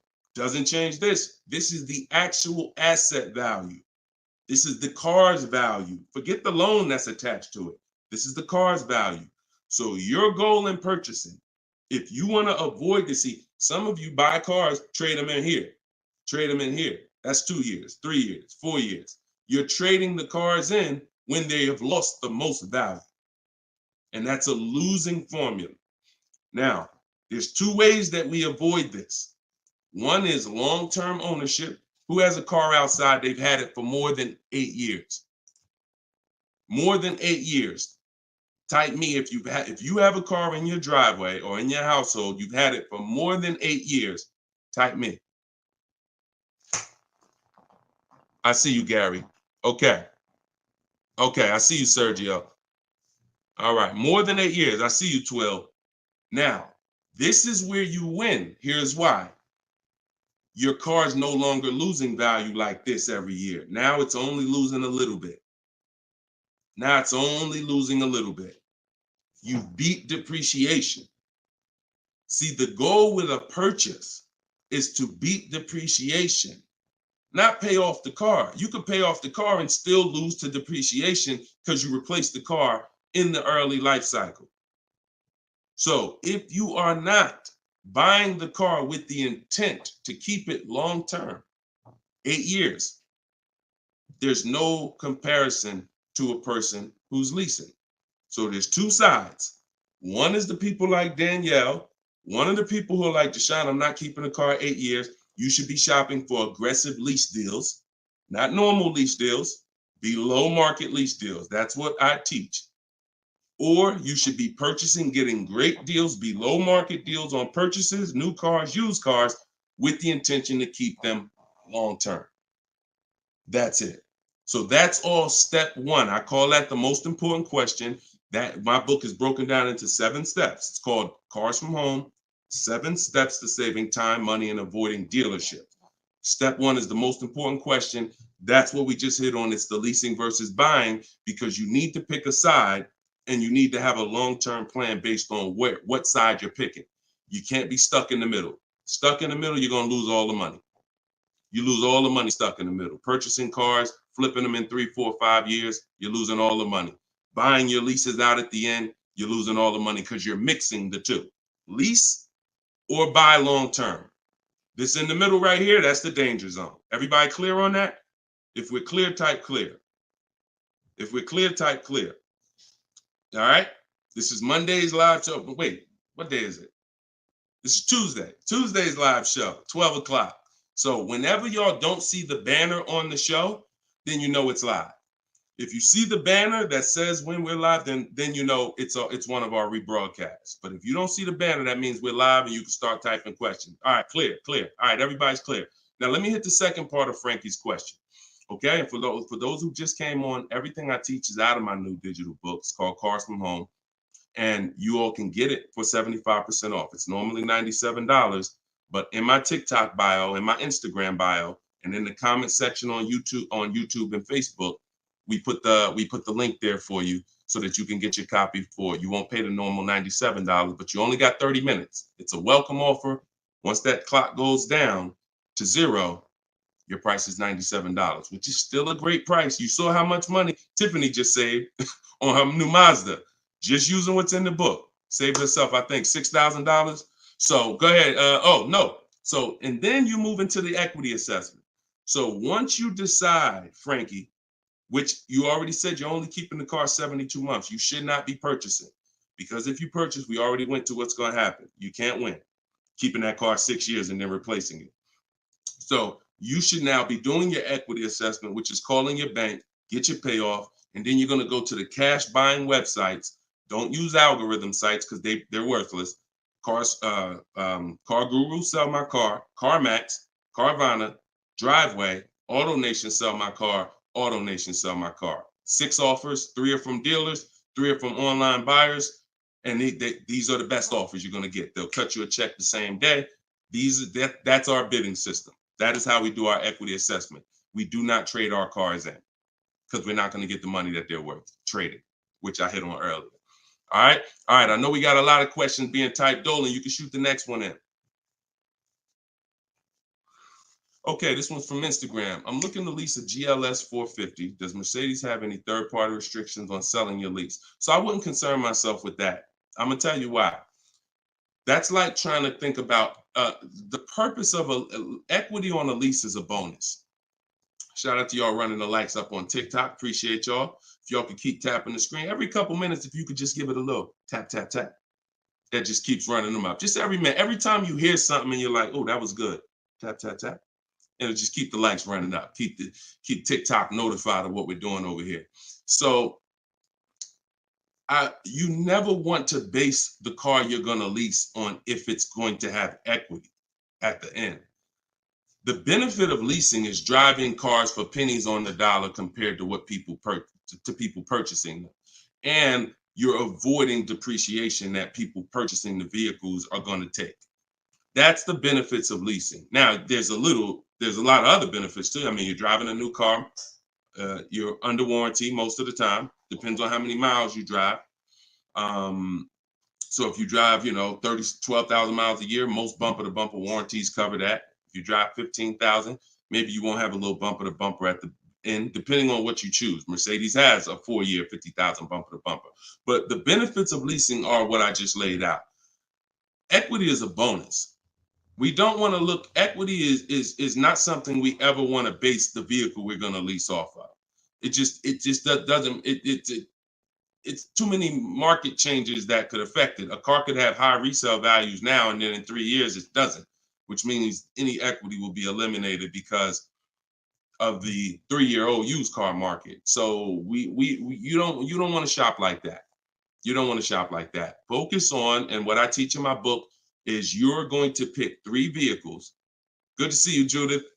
You're going to pick 3 vehicles because leasing, it's so easy to get a great deal purchasing. So easy. On a new car, forget about it. The bids, forget it. We're going to find the 20% dealers.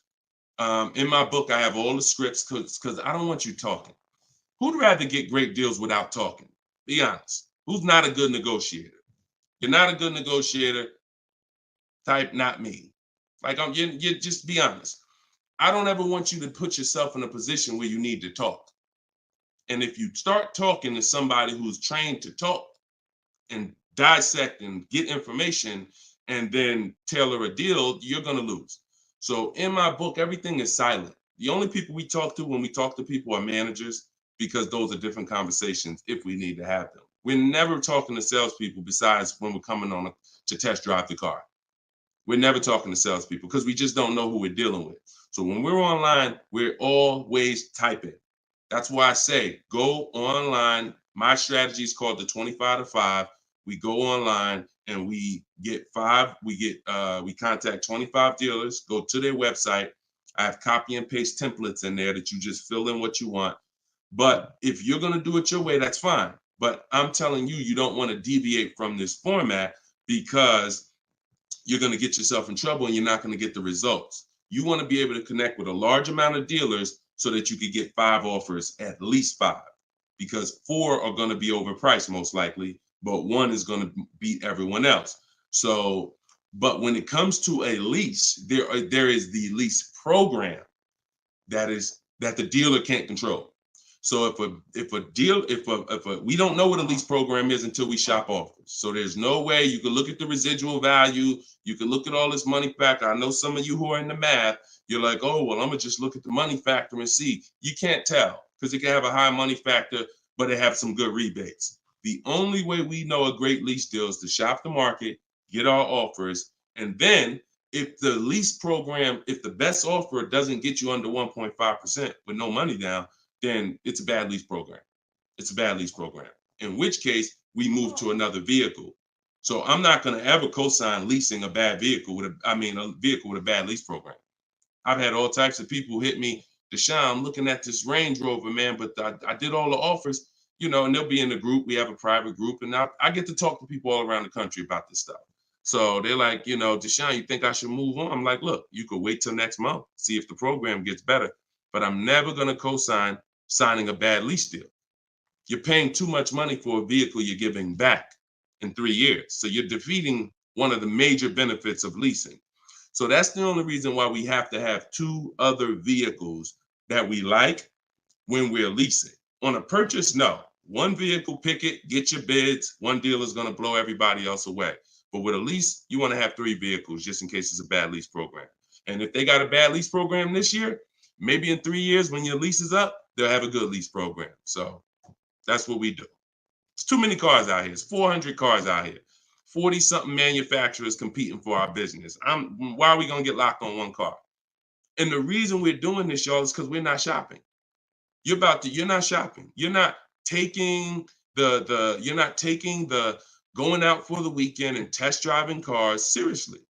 You're about to drop 40 grand of your hard-earned money. You need to be, like I teach, shopping and not letting anyone disturb your shopping. If I'm looking for a car, I'll take a whole Saturday and go out or a Monday, and I'll go out and I'll drive 4 cars and be like, okay, that was fun.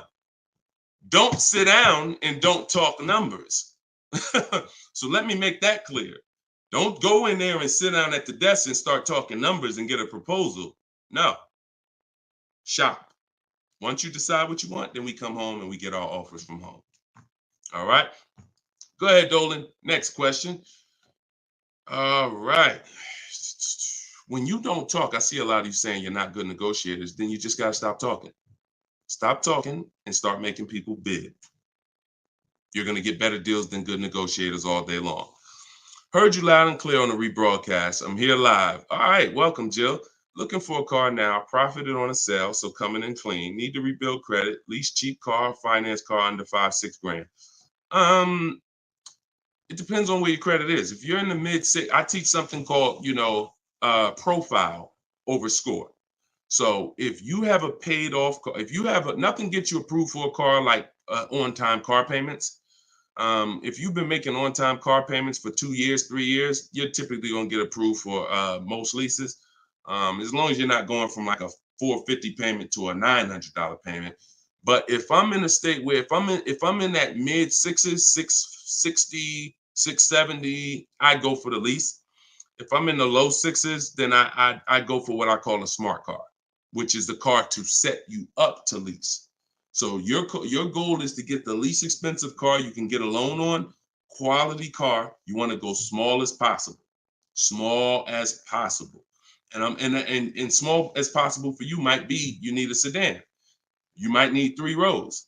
But I teach something, and that's what we were talking about when I posted that review that Barrett wrote for our book today. He was like, we get a wish list for needs versus wants, because oftentimes we confuse these.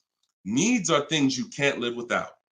I need to have this, or the car's not going to do what I need it to do. I need to have it. Wants are things that you'd like to have, but you can live without. When it comes to getting a smart car, and it's not the little smart car, y'all. I have a different. That's a different meaning for us. It means saving money at the right time. That's what we call smart cars, saving money at the right time. So if you can't qualify for a lease and you want to set yourself up, then the vehicle you get now is super important.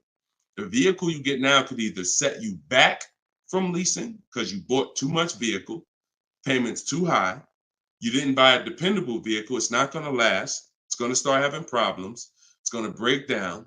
You might miss payments because of that. These are all the things you want to avoid. This is why I'm giving you these boundaries that you don't, kind of go off of. But this usually happens when you're trying to get too much car. Quite honestly, if I was trying to get a smart car, I would be trying to get the smallest car I could, drive it for 2 years. Let the family be uncomfortable. Listen, y'all, I know it's tight, but in 2 years, I'm going to get out of this and I'm going to drive off the lot in a brand new lease. So the key is the payment's going to be low because those smaller cars are only 25 grand new, 28 grand brand new. When you get them used, you could get a nice one for about 10. Finance it. You don't have to take a 10-year-old one. So you want to get one that's relatively, good. It needs to last you 2 years or the plan's messed up. So you get the smallest car you possibly can. You drive that 2 years, that's your sacrifice car. And then you flip out of that car. Well, after you have 2 years of on-time payments, you flip into a brand new lease, and then you're leasing new cars from now on. That's what I do, depending on your situation. If you're high sixes, mid sixes and up, I go for the lease. If you're under that, then I would go for the smart car. Okay? All right, keep me posted. Good job. Just having a plan. Having a plan. Go ahead, shoot the next one up, Dolan. I forgot to tell you. Yeah, I see you, Jill, and keep that up. This is a different Jill, I think. This is a means to my dream car. I'm a patient. Yeah, I'm patient. My husband has the needs car. There you go. There you go. You can flex in 2 years. You can flex in 2 years. You do this right. You drive this car for 2 years. You don't miss any payments. Make sure when you're buying a $10,000 car and you finance it, payments are $250 a month for 5 years. You don't have to take a 6-year loan. You don't want to take a long loan on a smart car. You want to take a shorter loan, pay $250 a month. Now you're not going to miss those payments. Match at $300, depending on the interest rate, could go higher, $325. But the point is that's affordable. So it's not going to mess up the plan versus you trying to pull out in a $25,000 used car with a high interest rate. Now your payment's $575 a month. You get what I'm saying? So just stay focused, stick to the plan. All right. This is another Jill from YouTube, I believe. Buyout is, go ahead, keep that one up. Oh no, I saw that one. Get the one you just had up, Dolan, from the other Jill. Yep, thank you. So buyout is $36,000 on my 2023 Audi Q5. I want to lease a Range Rover Sport. Should I sell on my own or turn into the dealer? Doesn't look like, and I'm just going to tell you, this is not usually when we do an equity assessment. Now, if you can get out, break even, great. You're driving a 2023 Audi Q5. I don't know who told you that you could switch cars that fast, but it doesn't happen that way. And so the only time in history that we've been able to switch cars that fast is when there was a once in a lifetime seller's market, 2021, 2022, 2023. Once in a lifetime. Chip shortage, every single car was worth $5,000, $7,000. To some of the trucks were worth 10 to 15 grand more than they would normally be worth. Now, I told people back in 2020 that 2021 that was going to come to an end, and don't get used to this. But I told everybody who would listen, you need to cash out now because your vehicle is never going to be worth more today, never going to be worth more than it is today. But that's over. So if you may have cashed out, some people, you sold a car. If you sold a car back then, you can type, type dollar signs. If anybody sold a car from 2020 to 2023, and you got crazy value for it. Some people were like buying cars, and 2 years later, they got all the money back. I did that twice. I leased a brand new Jeep, 2018, and I sold it in 2021, and I made $8,900 after I drove it for 3 years. And my mother, I helped her sell her Mazda CX-5. She was a low mileage driver, and I helped her cash out. She made $10,200 after she drove it for 3 years. Made a video. I recorded her and my dad. They couldn't believe it. They couldn't believe that they drove a car for 3 years, turned around and sold it, got every single dollar they put into it back. And he was like, all right, man, I'm looking forward to doing this again. I said, Dad, this ain't gonna happen again. So enjoy it. You were part of a once in a lifetime market where you cashed out and you won. But we cannot base our strategy anymore off that. That's over, and you'll get in trouble financially trying to do this. So there is no setup where you could buy a car or lease it and in a year, 18 months, replace that car. Just not. Because we already talked about earlier, let's take a $50,000 car. A year later, if you don't drive it 1 mile, what's it worth? Didn't drive it 1 single mile, just parked it right outside your house. 43, 44, max, absolute max. So when that car is losing value like that, whether you bought it or leased it, the asset, it's what the car is worth. Forget about the finances attached to it. You can't, and look, if it's a Jeep Wrangler, if it's a car that has a high resale value, like a Jeep Wrangler or a G-Wagon, these are top 10 best resale values in the world, then all I'm going to do is after I lease it, I'm just going to sell it and I'll make the equity. But I'm not going to look to trade that car or replace that car in a year, 18 months, break my lease contract. Now you do your equity assessment, Jill. Call your leasing company, find out what your payoff is. You said it's 36. Now, if you can get offers higher than 36, then you can get out. Very simple. So get the offers from the companies that I mentioned about 15 minutes ago. I laid out the 6 companies.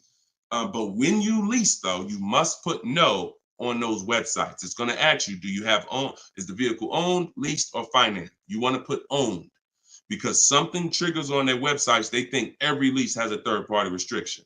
Most of them do, but if you just want to find out what the market value is for your car, and if you could get out and make some money or break even, then yes, you can jump out, no problem. But if you see that your buyout is this and all the offers are below that, then what you're now about to do, even if you say, because some people say, all right, well, I'm gonna walk in the dealer, see if they can work a better deal than that. No dealer is going to give you more than the online buyers. So if you run those online quotes and all of them are less than your payoff, all a dealer is going to do is take the negative equity and the desperation for you to get out and roll that negative equity over to your next vehicle because you're desperate to get out for no reason. So that's the real. You can do what you want. I would suggest you don't get out of your lease. You don't break a lease contract until you can financially do it, which means I can break even, I can sell, and I can get equity, or either break even. Break my contract, but I'm not coming up with a dime because a dealer bought my car and I'm out of this thing. That's the only way I'm breaking a lease contract. I'm not rolling negative equity. I'm not going to create negative equity in a lease to get out of a lease early for no reason. It just doesn't make financial sense at all. All right, no problem, Jill. Happy to help. Happy to help. Okay, so that's step 2. See, the equity assessment step, guys, is so important. See, because it's the foundation of our deal. So when you look at step 1, the leasing versus buying question, how many years do you keep in the car? 8-year rule. That's step 1, super important. Foundational of your deal. As I said, you can't get a good deal if you purchase, but you should have leased. Impossible. You got a bad deal. I don't care how much money you get off.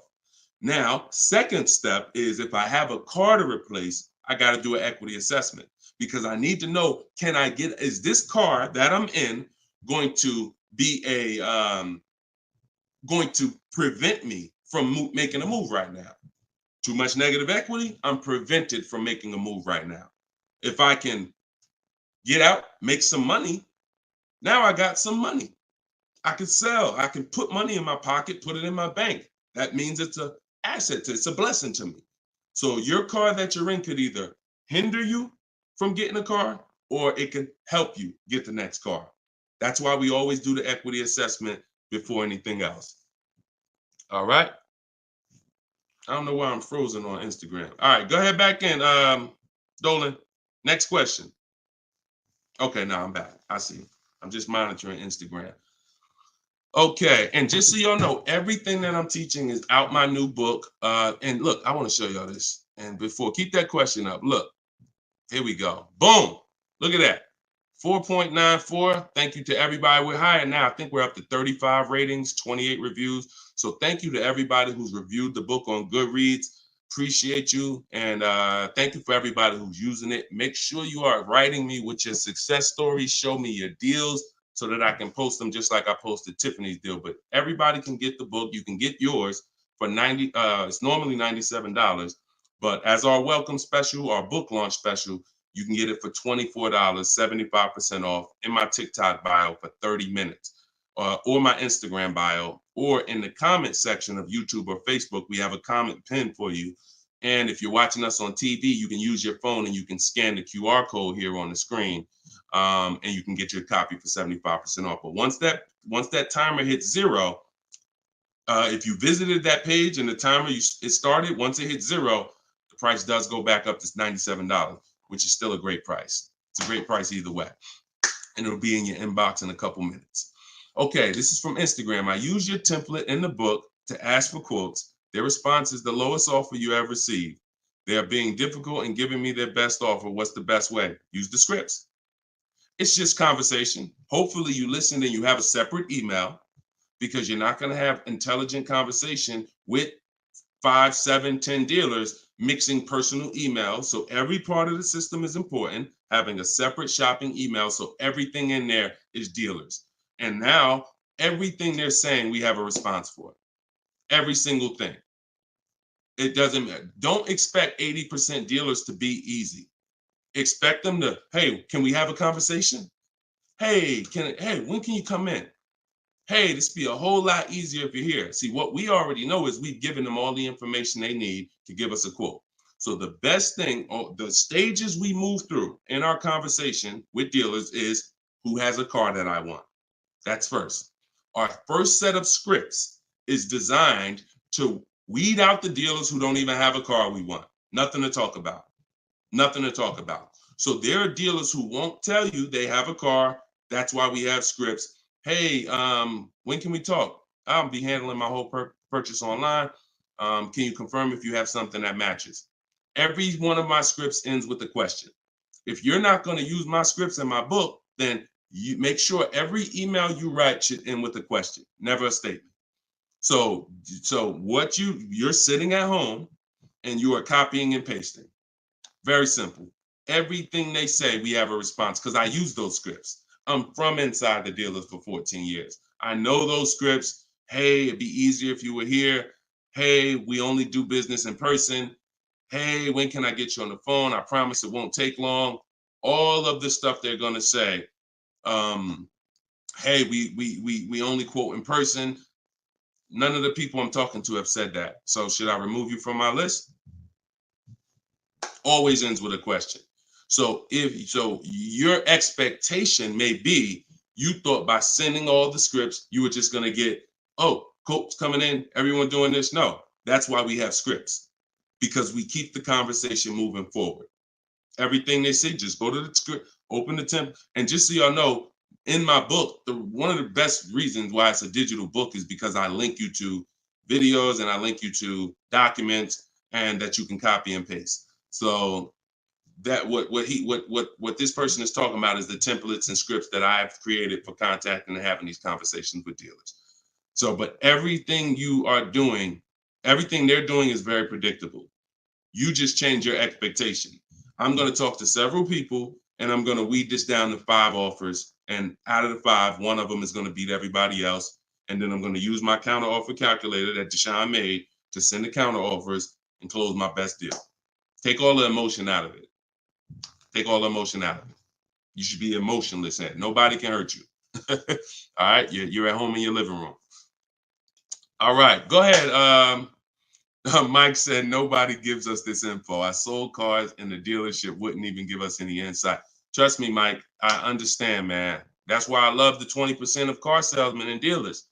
They love what we're doing here because they know we were never taught this stuff. So we were never taught about leasing, financing. Thank God I was able to learn it, and I was able to, but we weren't taught about insurances, all the stuff that they should be training us on. We weren't taught. So I appreciate you being here, man. All right, go ahead, Dolan. Next question. Great questions today. Great questions. Let's go. I see you. Shout out to the people running the likes up on TikTok. Can y'all just keep tapping the screen every couple minutes if you could? If you enjoying the show, you getting value out of what we're doing, every couple minutes, if you could just tap that screen and keep running those likes up. I appreciate y'all. It lets TikTok know we talking big money over here. Yep, I see it. Thank y'all. Appreciate you. All right, this is Gary on YouTube. When leasing, is it all about purchase price? No, it isn't, Gary. Great question. When purchasing, it's always about purchase price. All in, out the door, tax fees, everything included. Purchasing is always. Now, leasing, we get our lease offers, and this is where we eliminate the term down payment. We no longer say down payment. I want you to eliminate that word, those words from your vocabulary. You want to replace them with total out of pocket. Total out of pocket. So all of our lease offers we're going to get is following the 1% lease deal principle, which is, because some people, I know Judith still asks, oh, hold on one second. Hold on.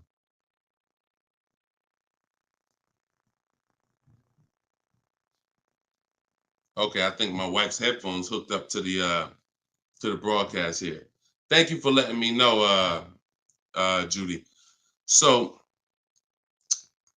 when we're getting, so the 1% lease deal rule is older than, it was around, I think, before I got into the car business at 2006. And what it was is if your lease payment was 1% or lower of the MSRP of the car, you stole a car. Stole a car.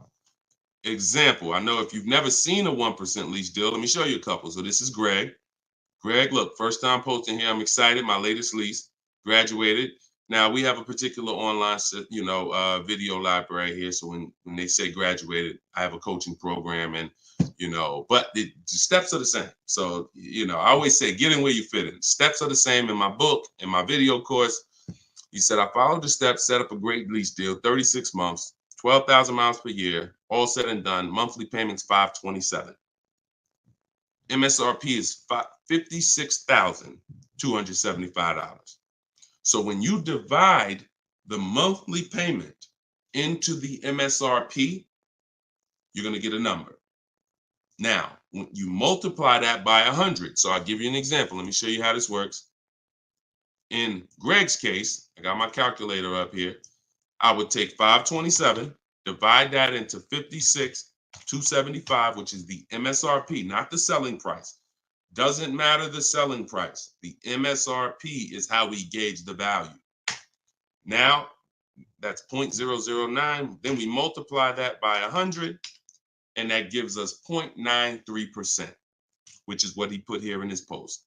So that's an under 1% lease deal. Look, it was a steal. I think someone messed up on the paperwork. No other dealer came close.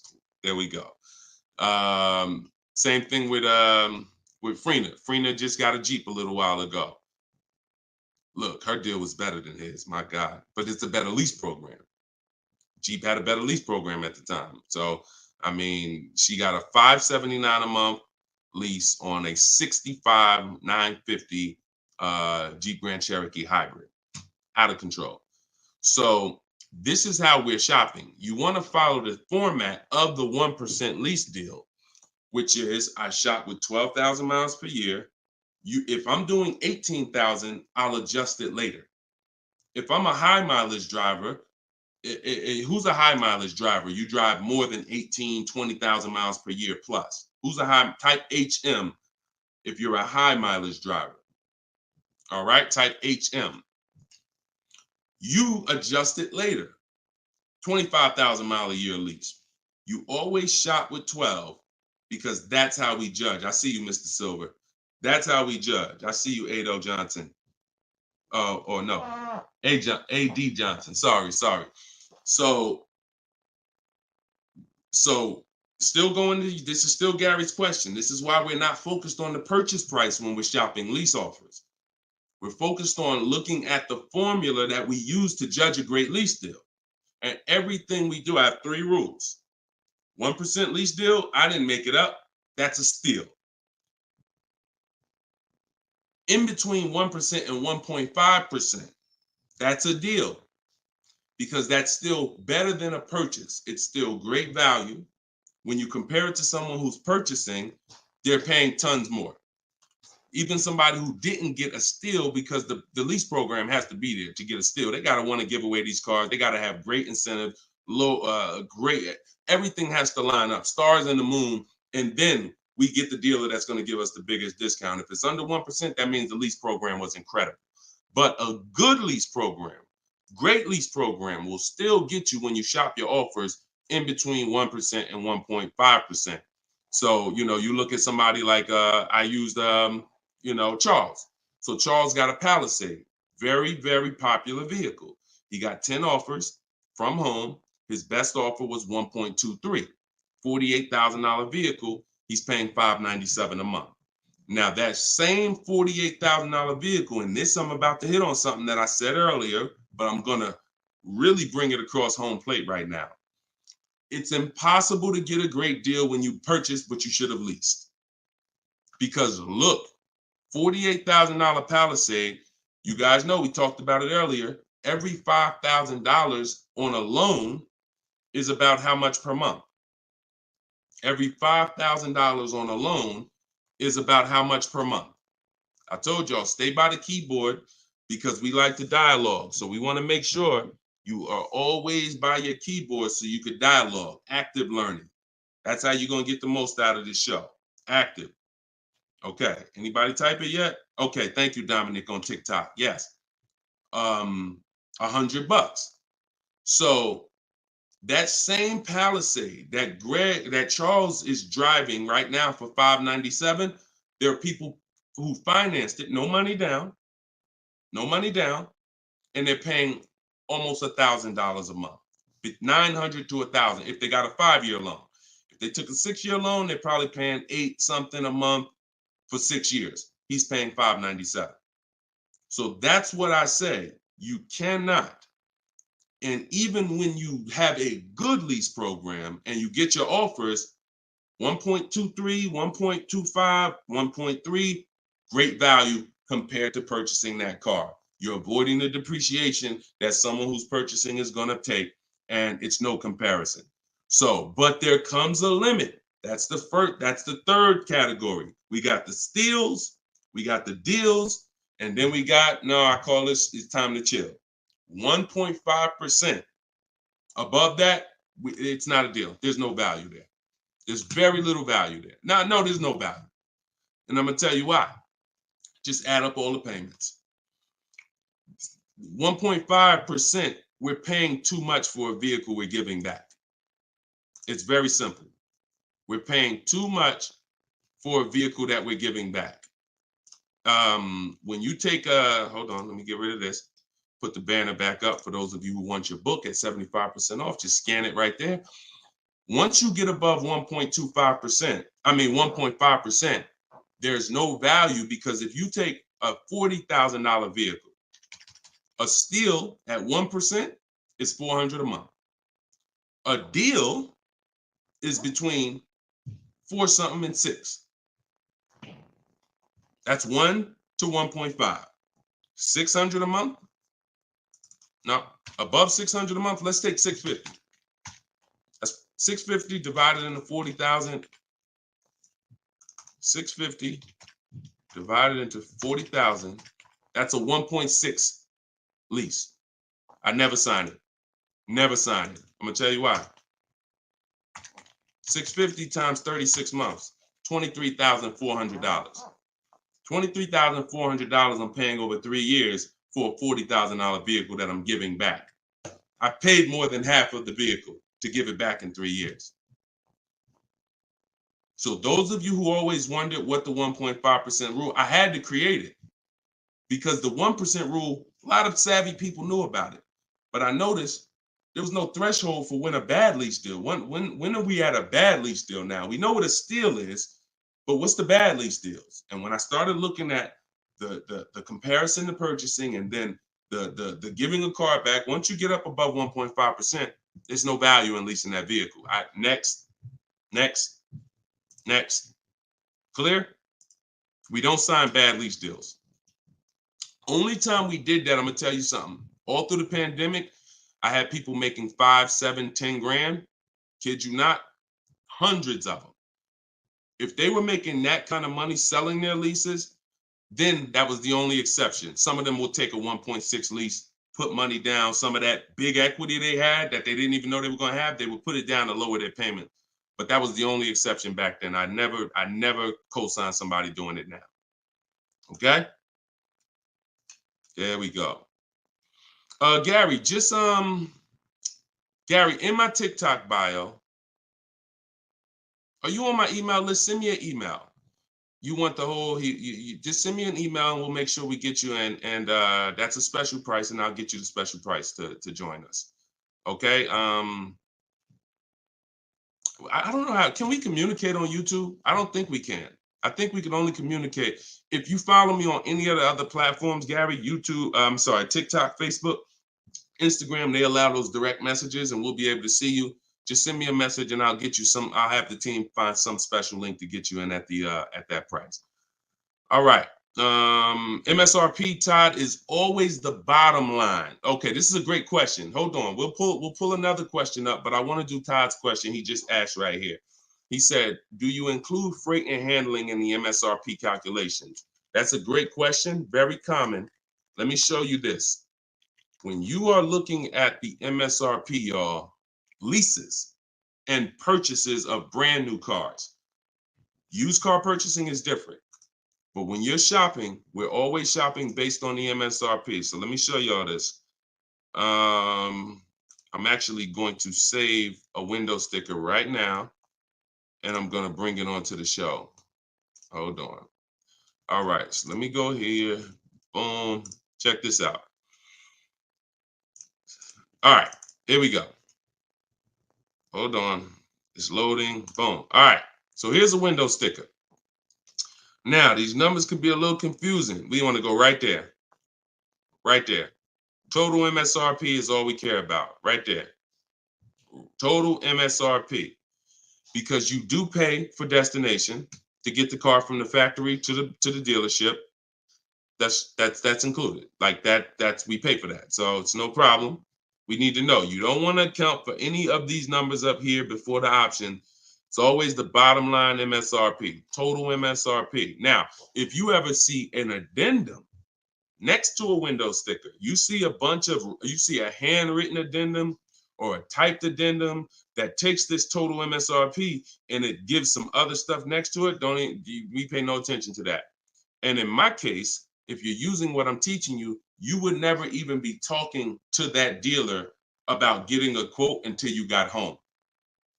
So even if you go, the only time we would actually even see that particular dealer, that particular window sticker, is if we showed up to test drive the car and that particular one that we test drove just so happened to have the addendum on it. That's the only time we'd even see it. Quite honestly, it's no way. It's not even something, because we never talk numbers in the dealer. Your leverage is at home. Everything I'm teaching you is your leverage is at home.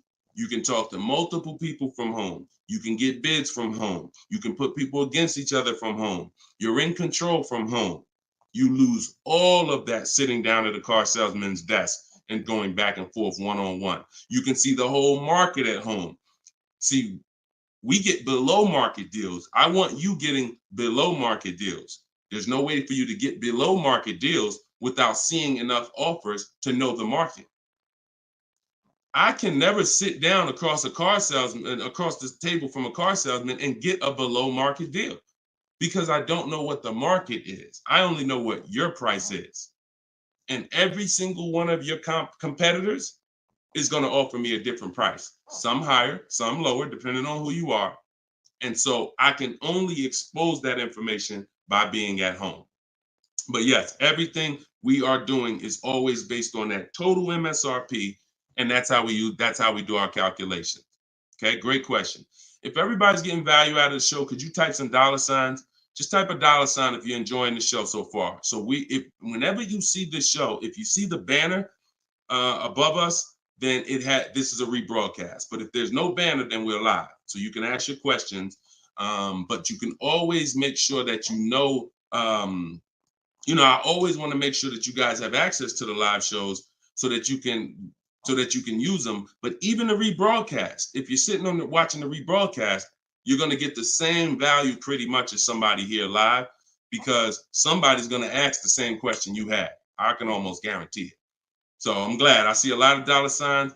Perfect. I see a lot of dollar signs. If you haven't subscribed to us on YouTube, please subscribe so that you can keep in touch with what we're doing here.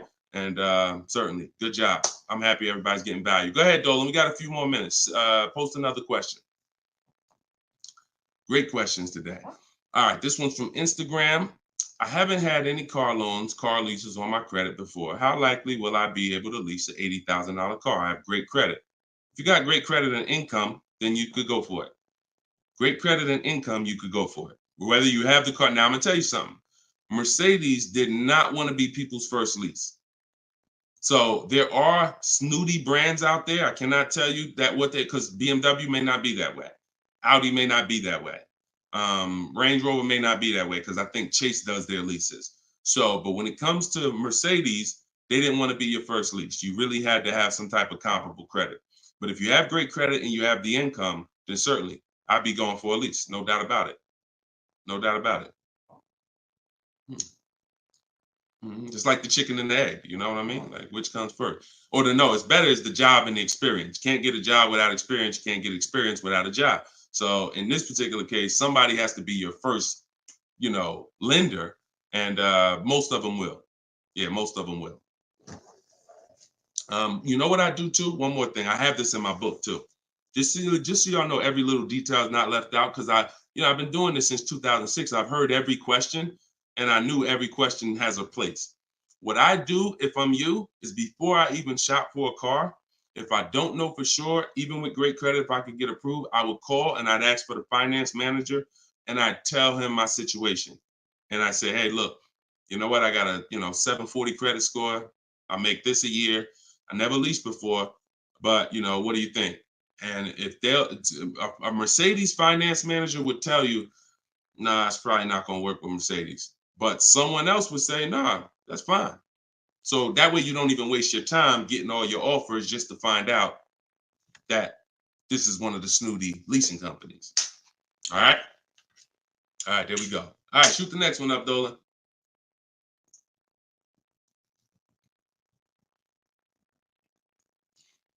Jason Hughes from IG. 12 to 15K in equity. Great job. Okay. I mean, it's nothing you did, but if you got the equity assessment and you got bids, great job. Now, wait a minute. It doesn't sound like you got bids. And I'm going to tell you why. Because it wouldn't be an equity range. That sounds like an estimate. In fact, it doesn't sound like an estimate. It is an estimate. 12 to 15 is an estimate. When we get bids, when we do our equity assessment, we're getting bids and we're like, hey, I have $13,580 equity based on my highest offer from Driveway. See, get out of the ambiguity. Get out of the middle there. Let's get finite, definite numbers and stay out of these ranges and estimates, especially on things that take us 20 minutes to do. Call your bank, get your payoff, go online, CarMax, Driveway, Carvana, AutoNation, sell my car, Car Guru, sell my car, Kelly's Blue Book, instant cash offer. 20 minutes. Get your equity. 8 payments left, not keeping 8 years, now a good time to lease. 100%. 100%. There's no benefit in waiting. Listen, that is the path for a lot of people, Jason. A lot of people are going to discover what we're doing here, teaching by the numbers, not by emotion. And they're going to realize that not leasing has cost me money. Should I wait or should I just transition now? There's no reason to wait. There's no reason to wait. The only thing that would make you wait when you do your equity assessment is you have too much negative equity, you can't get out. That's the only time. Or you have a credit situation where you need to actually get your smart car, get a car for 2 years, rebuild your credit, and then go lease. Anybody else, no benefit. I'd be leasing tomorrow because I had a friend of mine, he's a close friend of mine. He's actually in my program. You know, he uses our stuff. And he's like, he had a Kia Telluride. Well, he had an accident. Vehicle got totaled. Now, he said, now I know the 8-year rule, Deshone. I'm going to lease this next one. He gets his bids. Last week, he leased the Kia Telluride for under $500 a month. The same vehicle that he was paying hundreds of dollars every month for. More. Hundreds of dollars more per month. I don't know what his payment was, but I know what a Kia Telluride costs to purchase. A $45,000 Kia Telluride to purchase with no money down is $800-900 a month. So he's literally under $5, no money down, when he was just paying hundreds more than that. So you're in the same situation. No point in waiting. Transition to a great value lease. Get your offers. You wish you could. You wish you would have did it sooner. All right. Go ahead. Next question, Dolan. Car brands will no longer offer V6. Buy the lease. Let me talk about this question on TikTok. Not right now. Get the next one. Go ahead, Dolan. Put the one you're gonna put out. But get that question that this person just posted about car brands no longer offering V6s. Should he buy the lease? If you have one ready, though, put that one up. Deshone, will your book work for both lease and buy? Well, you know what? Let this person answer that for you because we just got this review. This book is outstanding. This is Barrett. And you can see all our reviews on goodreads.com. Must read, must have for anyone seeking to buy, lease, or even sell a car. It is presented in very professional, easy to follow, step-by-step manner that covers every situation. Every situation. Does your situation, Keith, fall under every? If so, we got you. Every situation from buying, leasing, with cash or credit, good or bad. Only thing that Barrett didn't put in there is used cars or new cars. That's in there too. So absolutely. So yes, I'll put the banner back up for all of you who are watching us on TV. You can you can scan the QR code here with your phone, with your camera, and you can get your book for 75% off, or you can go to deshonesbook.com. We have the link in the comments on Facebook or YouTube for you. And if you're on Instagram or TikTok, you can go to my bio, click that link, and then click the button for the 75% off and get your book for 75% off. You won't pay the normal $97. Okay? But yes. All right. I have a 2020 Nissan Sentra. This is Key. I don't want to butcher your name, so I won't try. But from YouTube, I have a 2020 Nissan Sentra. Had it for 2 years. My miles are 64,000 highway miles. Okay. I know I don't have equity. I was told don't trade it in. Would be a bad decision. It's true. We don't trade cars in. We get bids. So you need to find out what your equity position is. See many of you are finding out right now how important the equity assessment is. Whenever you have a current car, equity assessment. So when you call your bank, get your payoff, then you go and you get the offers. You're either going to be in a positive equity position or a negative equity position. Now, if you're in a negative equity position, there's three solutions for negative equity. 2 of them lead to a car, 1 of them doesn't. First is you get all your offers and you can pay the difference because these are the highest offers. So whenever the highest offers are these online bidders. They pay more than car dealers. In fact, 3 of them are car dealers that are bidding. So Kelly's Blue Book, Car Gurus, and Auto Nation are car dealers bidding. CarMax, Driveway, Carvana are online marketplaces, used car marketplaces bidding. So you're getting a wide range of diverse offers from people who compete every day to buy cars. and they cut you a check right then and there. They do an hour. Both times I went to CarMax, me and my mother separately, we were out in an hour.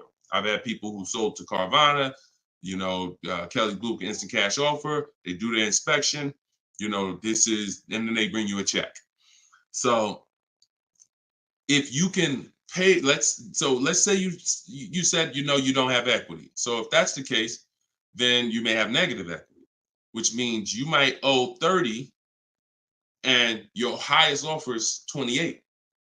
Then I would come up with the 2,000 and I would pay the difference all day long because I'm still winning through a bid. My car's value is maximized through a bid. And if I don't get bids, I'm not maximizing my car's value. So now, second, when we can't pay the difference, then that means we must trade. This is the only scenario where we trade because you need now one part of the bidding strategy you can't do. So you're going to do the other part of the bidding strategy, which is now think about what car you want. Okay, I want a Toyota Camry. Now I'm going to get my bids. I'm going to get the lowest bid, the dealer that's going to sell me the car for the lowest amount, and then I'm going to purchase from them. But before I can purchase, now I need to bring my old car into the scenario and ask them, how much is my old car worth to you? Now that's the winning dealer.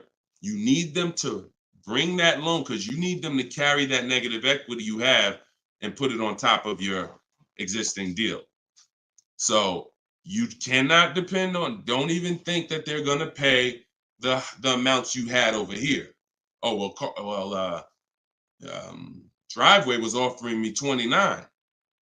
Yeah, you could tell them that, but again, they're not going to be able to pay that. They can't beat all their competition on the bid and then beat all the online buyers on the bid. So that's why I say your first option is always to pay the difference. Because you can win with bids there, you maximize, and then you do a separate transaction, you can still keep them separate. But if you cannot get bid, if you can't pay the difference, your only option is you have to trade that car in, and then you're going to let the dealer who you buy the car from wrap the negative equity into the existing lease. It's hopefully it's a lease because there shouldn't be any reason you're trading that car unless you just want a lease. To buy another car, unless you're saying you're keeping it 8 years, which, like I said, most people, I've been doing this for years, they're going from a finance to a lease. Now, one more scenario. I told y'all, it's 3 ways out of negative equity. One leads to no car. You have too much negative equity and you cannot put it on top of the actual deal because banks have loan to value ratios. So if you have $10,000 of negative equity, you can't just slap that on top of a $30,000 or $40,000 car. It's going to be too much unless you put money down. So you can't if you got some cash, you can make the deal happen, but you're not going to be able to do a no money down deal because you're looking to have the bank approve the car, the tax, the fees, which probably another $1,500, and 10 grand of negative equity. And then you want to find that's too much because the dealer has to go to the bank and say, we know this car is priced at 40, but we'd like you to lend this person 54. They're not going to do it. They might lend max 50. So the more negative equity you have, if it's too much, you're either going to have to bring some cash to the table to get the deal done. And if you have no cash, you got to wait. You got to pay down the car. It's the only option. That's why I say, know the cause of negative equity. It's usually because you haven't leased. 99, I could tell you the way out. I just gave you the way out. That's in my book, 3 strategies for negative equity. But when if you don't know the cause and you just turn around and get another purchase and you're not keeping it 8 years, you're going to be in negative equity again and again. And there's plenty of people, and some of you, maybe you, where you're like, dag, Deshone, that's me. Every time I go get a car, negative equity, negative equity, negative equity. It's like a vicious cycle. And the solution is you need to lease. What's causing that is you don't lease. So you're overpaying by thousands of dollars. All right. So Listen, y'all, we will be back. We like to do these shows twice a day. If you're on my email list, you'll get the notification. We like to get through as many questions as possible, keep this around an hour, 15 minutes. And so all of you, appreciate you coming. If you want every single thing I teach in one spot in a step-by-step format, that's my new digital book. It's called Cars from Home, 7 Steps to Saving Time, Money, and Avoiding Dealerships. And you can get yours for 75% off in the comment section on YouTube. We got a comment section that's pinned, deshonsbook.com. Same thing on TikTok. I'm the same thing on Facebook. But if you're on Instagram or TikTok, it's in my bio. There's a website right in my bio. Click it and grab your 75% off. You'll get it for $24 instead of the normal $97. Now, if you went there and that timer started, then certainly get there before it hits zero, because once it hits zero, you have to pay the 97, which is still a great price. So my goal for this book is to be the most valuable book financially that you've ever gotten. That is my goal. So use it. Write me with your success stories. Show me your deals when you pick up your cars. Write me, email me, Deshone, just like Tiffany did. I want all of you emailing me your deals so that I can share them on the show. All right. So we'll be back. We'll be back with the next show. This was episode 9. Thank you for coming, and I will see y'all on the next show. God bless you.